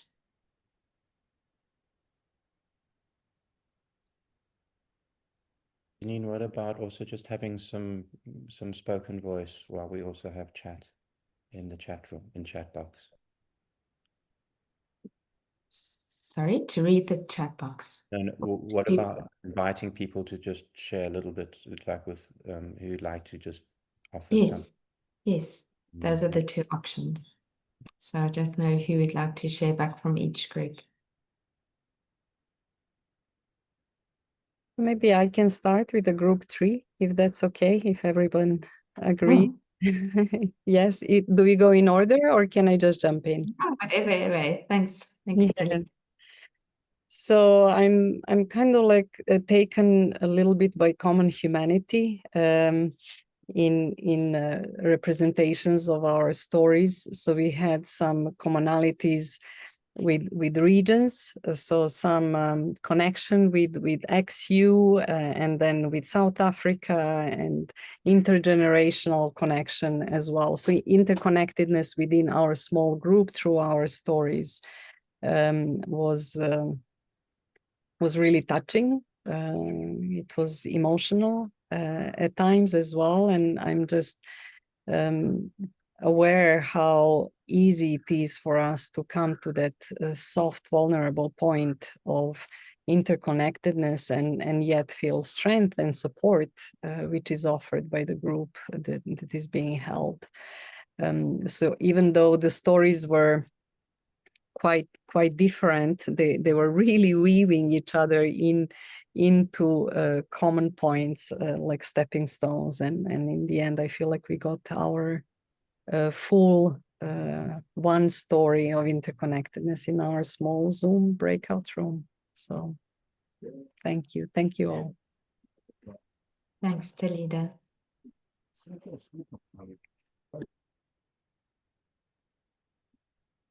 I'm happy to share if you'd like me to. Sure. Is that all right? Yeah. So our group 2 had obviously very different stories, and I think the theme of Ubuntu came through really strongly in our sense of how we were all held by the people that we love, that we connect with, that are really close to us, but also held by people that we just don't know, the people who've come before us, that we'll never know, but fed into our experience perhaps, or into the holding of our experiences, but in the present as well, and into the future, and how actually, for me, I felt really reassured by that sense that of not the being separate, and the othering of being really connected with others who would hold me or us as we too hold others. And we were reminded of Thich Nhat Hanh's word into being, and how incredibly powerful and important it is to hold that sense of into being within us and within our connections with others we know and we don't know. So hopefully I've done our group justice by saying that, but yeah, thank you. It was a beautiful experience. Thanks. Thanks so much. Karen, I see that Sasha has raised his hand. Hi everyone, I'm really enjoying this gathering, and I think what was so lovely is there were 3 of us from, I think, all the way from South Africa all the way to Europe, and it was lovely that we all 3 of us started with a personal story like I am, and then as we shared, it became because we are, because the stories that we shared, although they were very specific, they all resonated with that sense of humanity, compassion, pain, emergency, and special thanks to Dr. Susan, because you helped a young man to be saved from losing his mom, going completely out of his mind. And Anne actually helped him, teach him how to focus his mind and how he can go to school. So there was like also that lineage. I think we were talking about where it's all coming from and what's behind us. It's never just us, but it's actually all these people that actually helped us, that we can actualize it at that particular moment. So that was very moving. So that's all. Thank you. Thanks, Sasha. Thank Eva? you. Hi, everyone. Yeah, it was just interesting going from our personal stories then to feeling into this again, also from Europe to South Africa, and also the seeing of the work we're doing in South Africa and having this resonance and interconnectedness with where do we want to go as mindfulness teachers, and how do we hold the past with colonialism, apartheid, all of those things that we're holding all within ourselves. And even, you know, as white people, the guilt we might have, and how do we navigate this and hold this? And it was quite tender in how we were looking at this interconnectedness and how we are holding space for each other to figure it out and not know exactly how to figure it out. But just to this interconnectedness of all these teachers in IMISA and all the people we work with in IMISA, that we're trying to figure it out from this compassionate space. And then I was also just thinking about how, you know, with the compassion practice, just going like, this is hard, and allowing the space for that to come up, that it's allowed to be hard and to be difficult, but yet we're still all in the same boat trying to navigate how does this look like and where do we go as a mindfulness community, and how do we build mindful society within all the complexity of the world today, and how complexity, also David Treleaven's talk on how complexity is needed to make it more navigable, that we need that complexity to have resilience as we're figuring this all out. But yet we have this community that we can connect into, and it's so valuable to have that community that gives you the energy to go forward and keep trying to figure this out, and where do we go from here? And it's through the community that we get this energy to keep going. Thanks, Eva. So I see that we have had Lillian said it was being part of a multinational group and sharing, listening to intimate stories made her feel Ubuntu in action. Kate said, so nourishing to share reflections together. What a privilege to be part of this day together. Bianca, they spoke about intergenerational interconnectedness as well, and practices of those who came before us. And then there was awareness of those who possibly don't know their lineage, and so how our interconnection with the earth can stand strong, recognizing the parts of the sun, water, soil in the resin exercise. Liz said, I also felt the ripple from the personal and individual stories to the common humanity across the world, as well as generationally and intergenerationally balancing self-compassion and compassion for others and the suffering in the world. A beautiful experience. Thank you to my Zoom partner for holding space and listening with such deep wisdom and warmth and sharing with generosity. Is there anyone else who'd like to reflect from their group?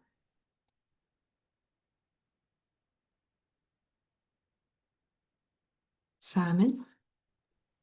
The stories were so different in like tone and content, but it strikes me now that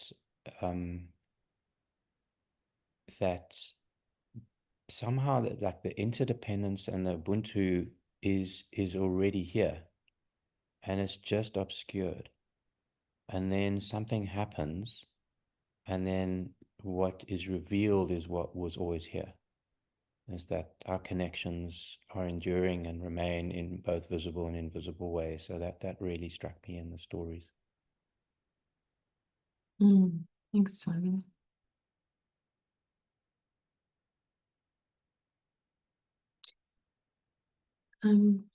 Gugu, is there anything else that you'd like to add? Yeah, I think in closing, it's been hearing all the reflections. For me, I sit with gratitude for the space, and it's just affirms that Ubuntu really is community. And I think the point as well about nature is so powerful as well, that it also is part and parcel of this journey. So yes, thank you all for sharing deeply, and for your openness and your curiosity. What we have heard here today would not have been possible if we were not fully present. And I think I sit with gratitude for your presence, for your stories, and that we can carry these stories and the storytelling outside and beyond. That we remember that we are humans, and that we can affirm each other's humanity and dignity, and that Ubuntu really is the fabric of our shared humanity, that compassion is the needle and thread that keeps it from fraying. And may we collectively continue to stitch kindness, self-compassion, storytelling, and solidarity into the weave of us. Thank you all for your time.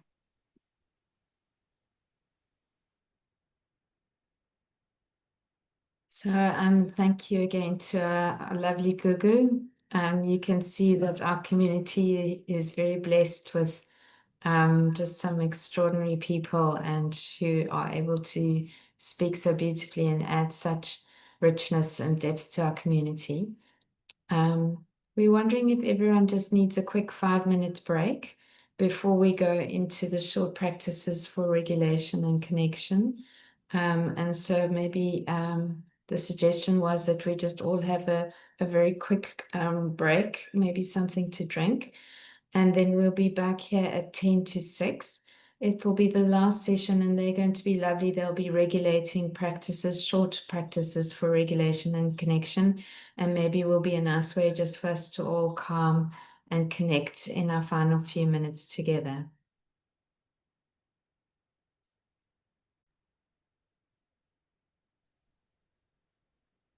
So welcome back, everybody. I'm going to hand now the speaking stick over to Barbara, who will introduce our next speakers. Thank you, Janine, and a deep thank you and a bow of gratitude to everybody that has contributed so far, and also to the presence of each one of you here at this gathering. I'm actually delighted to welcome both Trish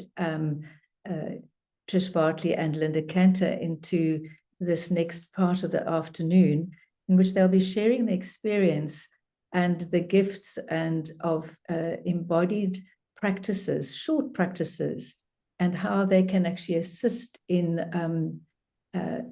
helping with regulation, and also with creating the sense of connection with yourself and others, and sort of feeding into the spirit of Ubuntu. And they have been introduced early on in the program, so I'm not going to say too much more about them, except for one thing that I know. I've had the privilege of and honor of working with both of them for many years.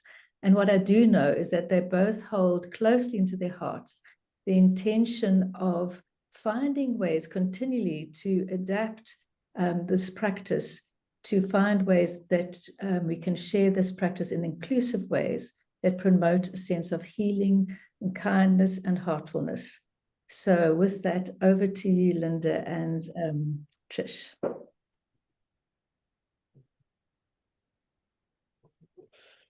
Thanks so much, Barbara, and it's such a joy to be with Trish today. And thank you everybody for staying on. I know that it's been a long and a full day, and what we hope to be able to share with you and to have a little bit of a chat together is, about the importance and the value of brief practices, short practices in our own training in IMISA, as Simon spoke about earlier. We've really thought long and hard and have really prioritize practices that bring about regulation, connection to the body in a different way, self-soothing, self-care. And so this is just a little bit of an exploration together with Trish. Trish, I still remember with so much fondness. Our first meeting, but also just when you came to South Africa for one of our modules and really brought in so strongly the importance of short practices and brief practices. So I wondered if it would be valuable just to start by kind of highlighting a little bit of what that means and how you came about that, and maybe sharing a little. Lovely, thank you, Linda. Yes, and ditto in terms of what's been said. It's a great joy to sort of visit South Africa from my Oxfordshire office. I've spent a lot of time in South Africa. My heart is very much connected to South Africa. And big thank you to everybody today. It's been really very, very rich. So I think it's interesting that short practices, I think, have always been around. They tend to be referred in MBCT anyway in terms of breathing spaces. I'm sure many of you are very familiar with 3-step breathing spaces. They used to be called 3-minute breathing spaces, and then somebody realized that actually you didn't have to have a clock beside you as you guided them, So they became 3-step breathing spaces. If anybody ever wonders why they're called that now. And then I guess with a number of I don't know, with some, I was thinking, hearing Gugu talk about community work. I've done quite a bit of community work in my time, and certainly brief practices are very helpful. In the cancer world, we call them, well, in my cancer world, we call them first aid practices, the brief ones. And brief practices are less than a minute.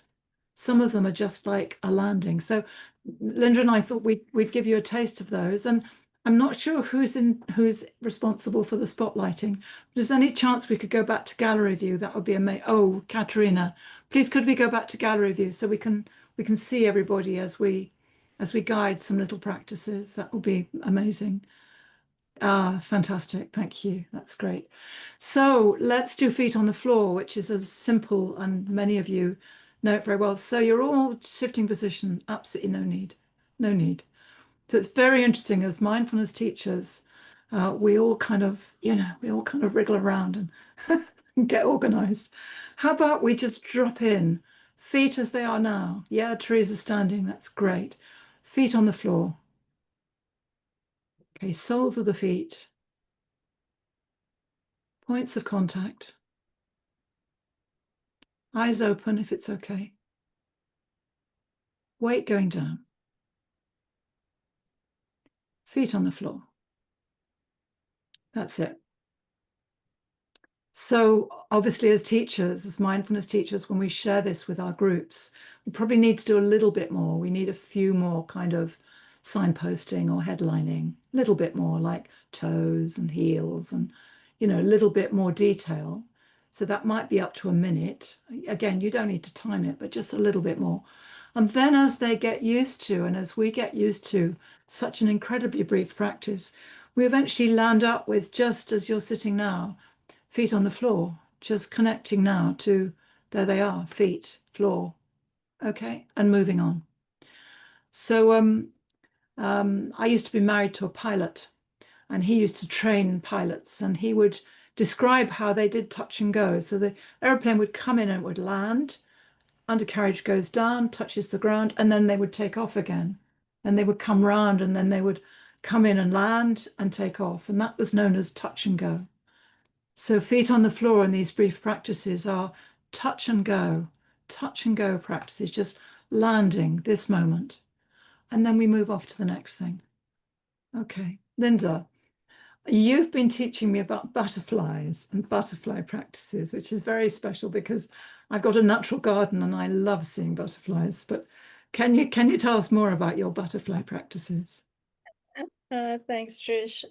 Yeah, so really, I have found this very useful as a psychologist in my private practice with my patients, but also I even use it and teach it to business students on an executive MBA program, and initially they're a little bit like, what? But they can start to feel the importance of really coming into the body and learning how to regulate the body in small ways during the day, and to kind of build those practices.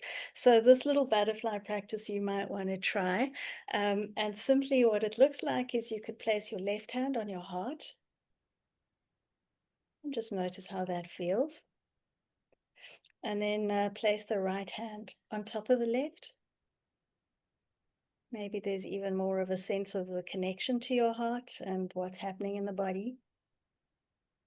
And then just see if you can slide the hands towards each other so that your hands are moving towards the shoulders, and you'll find that the thumbs hook into each other. And there you have your little butterfly. And so you can start to just flap the wings of the butterfly very slowly, if that feels right for you. But this is all about choice and agency. So for some of you, it might feel more right to have a more rapidly fluttering, flying butterfly, and just noticing the contact with the body in this way and what happens to the breath, what you notice with the sensations.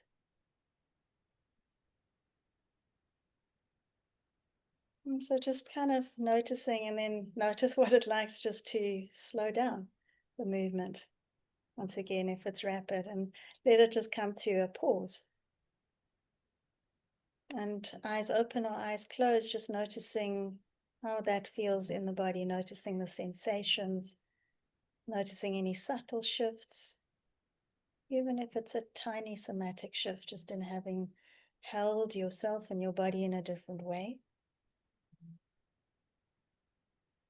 And sometimes I like to even kind of use it as a resourcing practice. So sometimes I even allow people to just look around their space and find something in their room that is a resource. I have my little dog next to me, which is, always gives me a sense of joy, but something that gives you a sense of calm and peace. And then as you take that object or person or pet in, just kind of fluttering this towards the body and then feeling the landing and just noticing. And that is a different way of resourcing, kind of combining the taking in of something good and then kind of connecting to the body. And so once again, just noticing, remembering there's no right or wrong, and that you're always working within your own comfortable range. And you might like to take a deep breath in and a slow breath out, and maybe just sensing into the rhythm that's here in your own body. Yeah. So sometimes I bring in rhythm as well, Trish, and that might just be like a small movement from side to side, or I sometimes bring that into the yoga. And so, we have this idea often that mindfulness and awareness has to be very static, but actually just, this gentle rhythm that, and you might find you have your own unique rhythm. So just kind of being curious around, what's your rhythm right now? Yeah, it's lovely to see all the different rhythms on the screen. Yeah, and as you feel and sense the different rhythms, you might get a sense of that shared connection, that shared collective nervous system, and that potential for collective healing as we take each other in this way.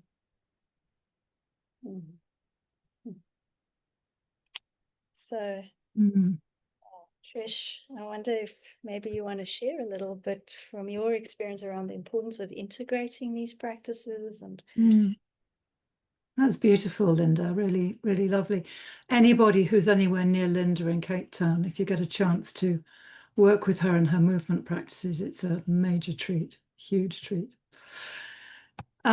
Yes, I want to tell you a story, but I think I'll just first of all invite you to just experience a very simple breathing space, but no need to change position. Absolutely no need to change position. This is the simplest in the world. They'll all be familiar to you. So first of all, coming to your feet on the floor. So can you find them? There they are. Can you feel them? Can you feel the floor? Then pausing and perhaps asking yourself, what's going on for me right now? Right now. Thoughts, feelings, body. Just noticing. And then when you're ready, just simply coming to the breath as it moves in the body. So just catching that movement of breath. As it breathes in, as it breathes out. So we call this a simple breathing space. And it comes into week 3 of the program, the MBCT for Cancer program that I teach. Some of you know about it. I want to share a story with you of somebody I'm going to call Mary, maybe Maria for some of you. She was a woman in her, I would think, kind of very early 40s who had a very unpleasant cancer, which involved her in needing to go to be tested, be sort of checked out in a very intimate but in a very unpleasant way, about every 6 to 7 weeks in the hospital. And she dreaded it so much that she would be, by the time she walked over the hospital doorstep, she would be whimpering, literally. I mean, you know, it was that tough for her. I imagine that the nurses and the medics who were helping her would probably dread her appointment, because it must have been incredibly awful for them to experience that level of distress. Anyway, an extraordinary thing happened. I mean, it doesn't happen that often, does it, for us mindfulness teachers? But she was amazing, and she really took to feet on the floor, body on the bed, you know, bum on the seat. She just took to this idea of contact. And we hadn't even talked about it, but she came to week 4 looking as if she'd seen God. Maybe she had. And she said that she didn't cry once. She didn't whimper once. She was able to use her breath and her feet and her body. And she got through the whole procedure without too much challenge. She'd actually managed to experience the whole thing with a lot of connection and kindness. And I would imagine apparently the nurses were amazed. They said, what have you been doing? And she said, I've been doing this thing called mindfulness. Oh, they said. So there you go. Sometimes it can be, you know, it can be as extraordinary as that, really. So, Linda, your turn. We loved your butterflies, clearly. I could see everybody loved your butterflies. I'm a bit envious. I'd like to have shared butterflies. But how about some sound? Because you've told me about sound, and I fancy some sound as well. And we're still okay for time, so that's good. Great, thank you, Trish. Yeah, I often found when I was teaching yoga that it was really, really helpful to breathe in and then to exhale with the sound like and you know, to really kind of feel that sound. And then when I started training in somatic experiencing, like lo and behold, I discovered that you know the sound, the use of sound can really be very, very beneficial for the nervous system and to bring about a sense of regulation and connection with the body, often kind of a sense of soothing.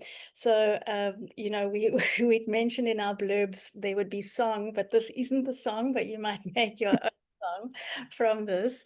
But what we're going to do is we're going to use a sound. We're going to use an in-breath. And we're going to use the sound VOO, which would, if I'd spelt it, I think would be V-O-O-O-O-O.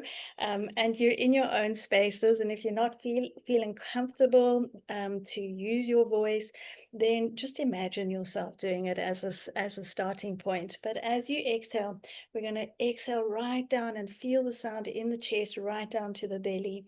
It will be as long as your breath is, so don't, I will chant it, but then, follow your own regulatory system. And what's useful is to just do one, let it come out completely, and then allow the in-breath to naturally come up. This is a practice actually developed by Peter Levine. So then allow the in-breath to just naturally happen, and then check how the body feels. And then you might feel like, oh, I'm ready for a second one. And then, feel free to do one or two. So we'll do that together. I mean, it would be really amazing if we unmuted, but I don't know what that would do. So you don't have to do that.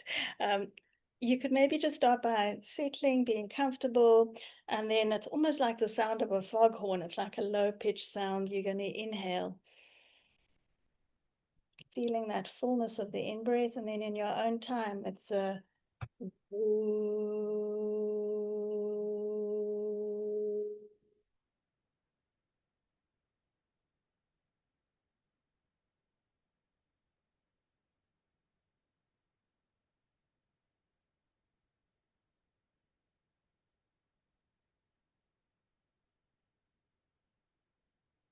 and then just pausing and noticing how that feels in the body.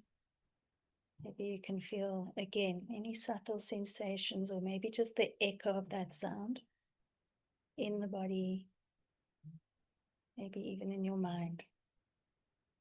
And we might want to do that a second time if you feel ready to inhaling. And then just naturally allowing the sound or any other sound that's right for you to come out.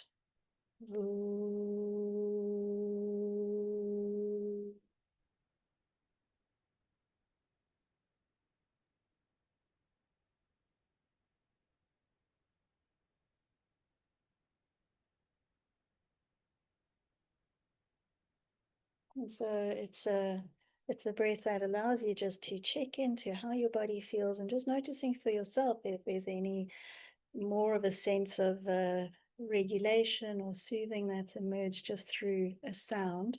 And if there's not, then just notice that for yourself as well. There's no right or wrong in any of this. Yeah. And so, Tricia, I'm not sure how much time we have left. You've got a little bit more. Got a little bit more. You've got 10 minutes. Oh, we've got lots more.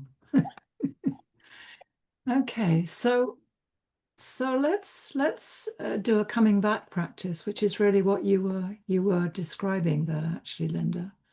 It's gorgeous. I loved it. I wanted to hear everybody's VOO, but there you go. Yeah. Yeah, including Miranda's cat, I think. Yes. But just be reflecting for a moment on all the different ways that you choose to come back in the moment. Just how do you come back with the breath?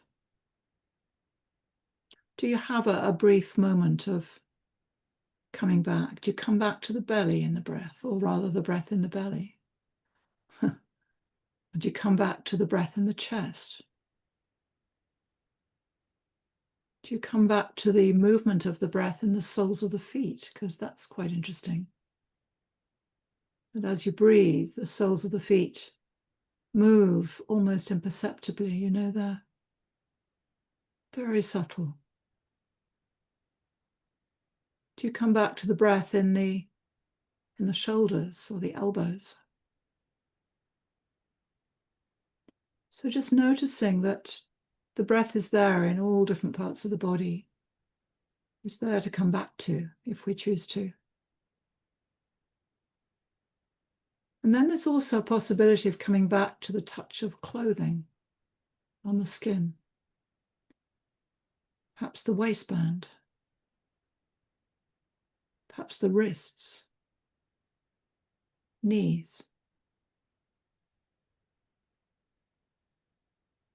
And as we do that, really noticing perhaps a place where the clothing is just draping on the body in a way that feels very pleasant, sort of warm, or maybe just okay. So perhaps finding some place in the body where you can feel the touch of clothing on the skin that feels comfortable, easy,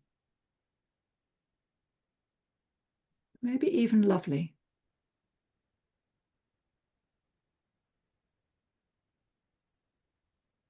And perhaps just resting there for a moment or two.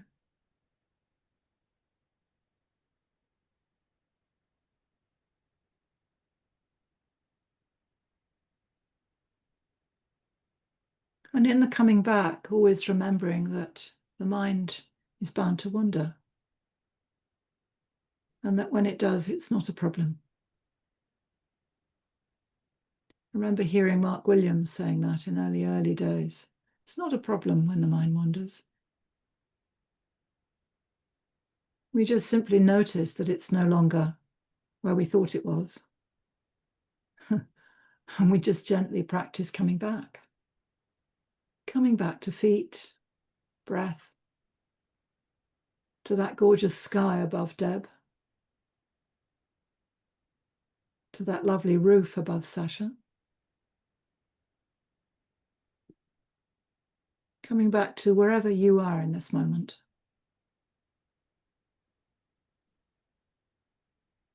So Linda. Thank you, Trish. So lovely, because I could even feel the breath moving through my arms right down to my hands today.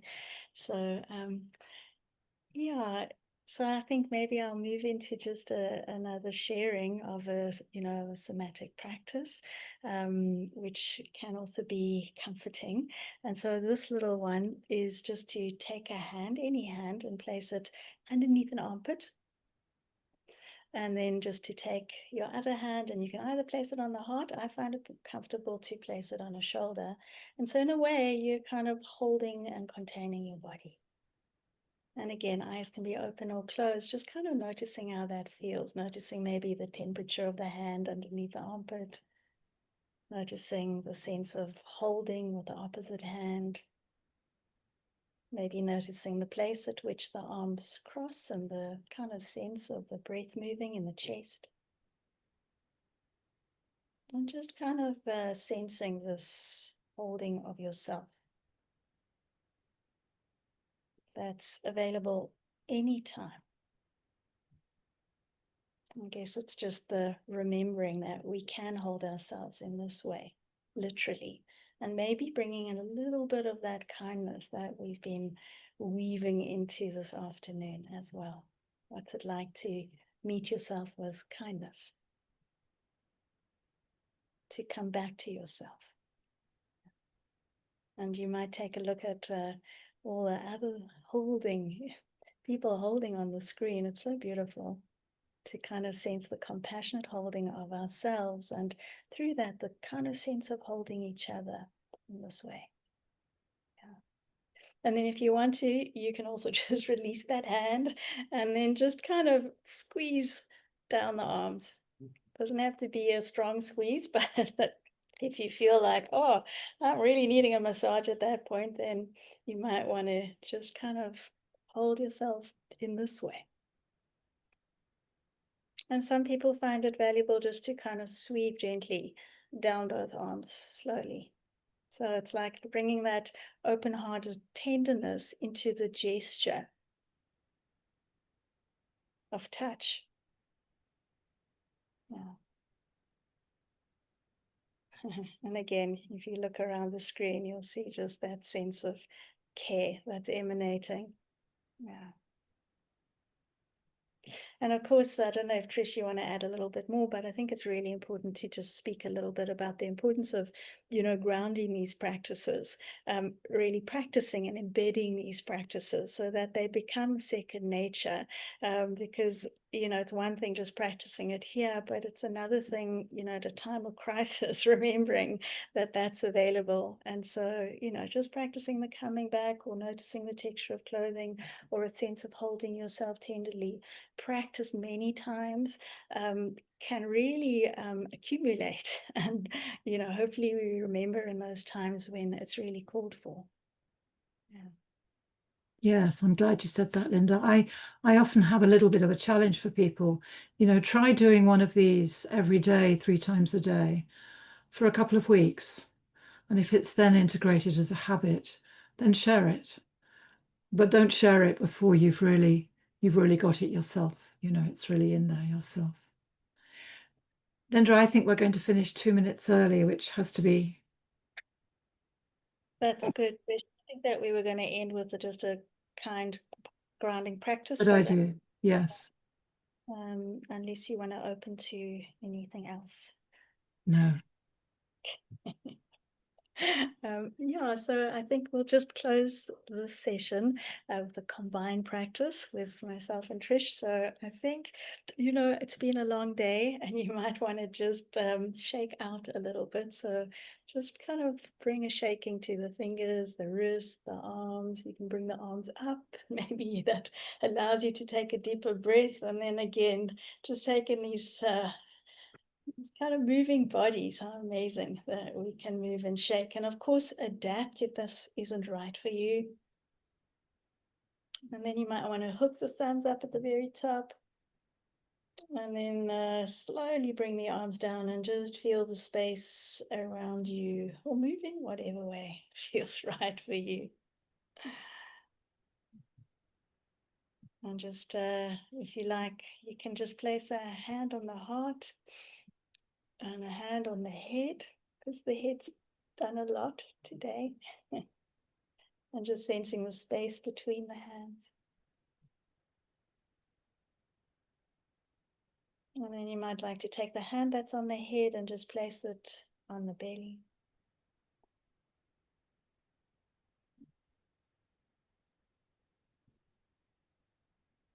And then Trish, you can allow us to close. Thank you, Linda. Thank you, everybody. It's been fun, that little session. So passing to Mbui. Before we do that, Trish, Sorry. I just want to thank you and Linda both for bringing a sense of delight and joy and energy into this last part of the evening, or our time together. And really deep thank you for that. And also thank you for opening up to the gallery view so that we could get that sense of connection and the sense of community. That really was a gift. So yeah, that in itself was added so much to the practices. So thank you both very much. Thank you. And I'd now like to hand over to Mbui, and Janine just asked me to just do a brief introduction of Mbui because we just forgot to do that earlier on. So Mbui, before we ask you to step in, I'd just like to share a tiny little bit about Mbui. He is one of our directors of IMISA, and he's also a teacher and a mentor on the new training that we are currently busy with at the moment. And there's a passion for working with youth, and has been trained in African family constellations. And he's also the innovation manager at DG Married Trust. But I think the one thing that I want to say about Mbui, more than all these other things, is that his large, warm, caring heart is such a gift to our community, and coupled with a quiet, gentle, yet very strong wisdom, which sometimes takes a while to come, and when it comes, it's just done so beautifully and so clearly. and yeah, so Mbui, I just would love to hand over back to you to bring our evening or our time together. It's an evening here in South Africa and Europe, America, if people are there, it's obviously a different time. But Mbui, over to you. Thank you, Barbara. Thank you, Trish. Trish, I feel like I know you through Linda, Simon, and other teachers, but more so Linda and Simon. I did my first MBSR in 2018, and it was a prerequisite to training as a mindfulness teacher. And yeah, your name came up a lot when we were practicing coming back. So it's an honor to like just be in the same space as you and connect with you. And this actually connects to this Ubuntu we've been talking about. In the small room, I was sharing that, like, as I was thinking about closing this session or this time together, I was like just thinking about the words, the best words to articulate the closing or the closure to this context or to this moment. And what I got to was with regards to Ubuntu. And Ubuntu, as Gugu so beautifully put it, in Xhosa we say umntu ngumntu ngabantu, which basically directly translates to I am because you are, or one exists in community, or the community exists through people. So couldn't help but think like these words just came in to me that we have been held by those we know and also those we don't know. We have been held, physically held as babies and before we're even born by those we know and also those we don't know.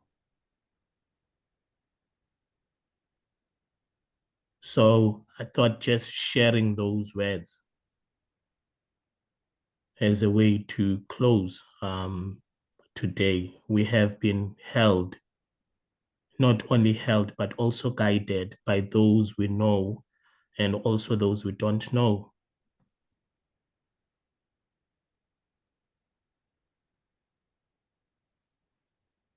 And coming to this moment, we are being held by those we know and many, many those we don't know.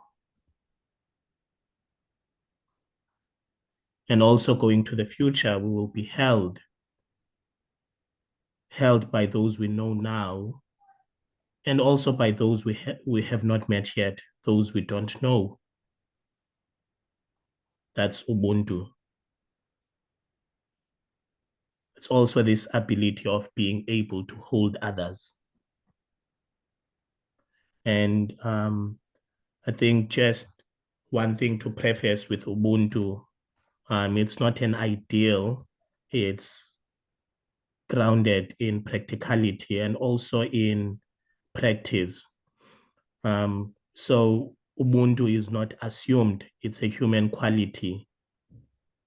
And in the African cultures, like there is, especially in the Xhosa culture, there is this acknowledgement that sometimes Ubuntu is not there.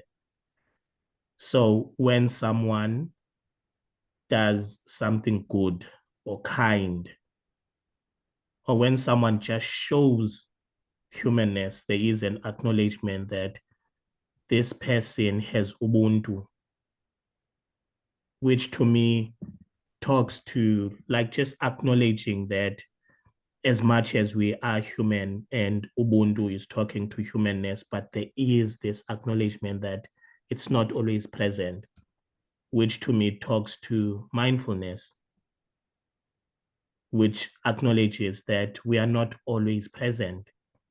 There is a disconnection now and again, and then mindfulness is this practice of always coming back, remembering to come back. And it's also the same with Ubuntu.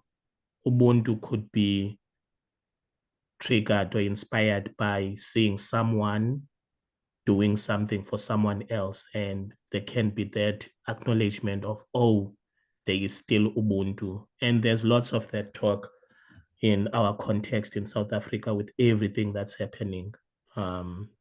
Violence, crime, gender-based violence. It's like Ubuntu has left us, or being human is no longer there. So whenever there is a good deed, there is this acknowledgement of, oh, we still have Ubuntu, or we are still in touch with Ubuntu, which inspires people to further get in touch with Ubuntu. Because what happens is that where there is no Ubuntu or humanness, there is less and less humanness, because people become defensive, people become defended, because it's difficult to show your humanness where there is inhumanness.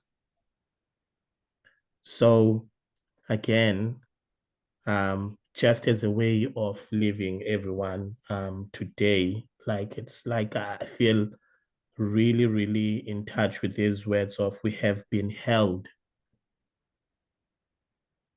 by those we know and also those we don't know. And we will also be held by those we know and also those we have not met yet and we don't know.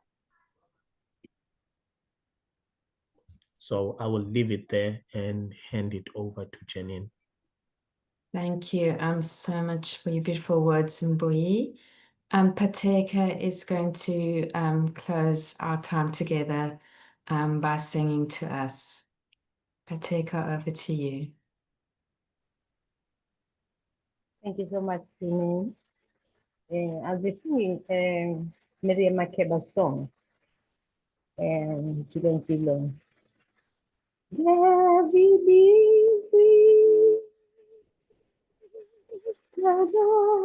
Cholo, dance on the sun, now listen to cholo.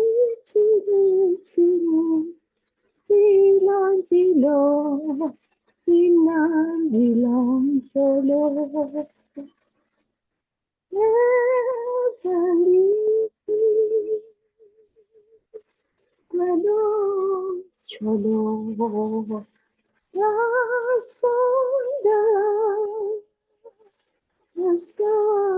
the light, the city,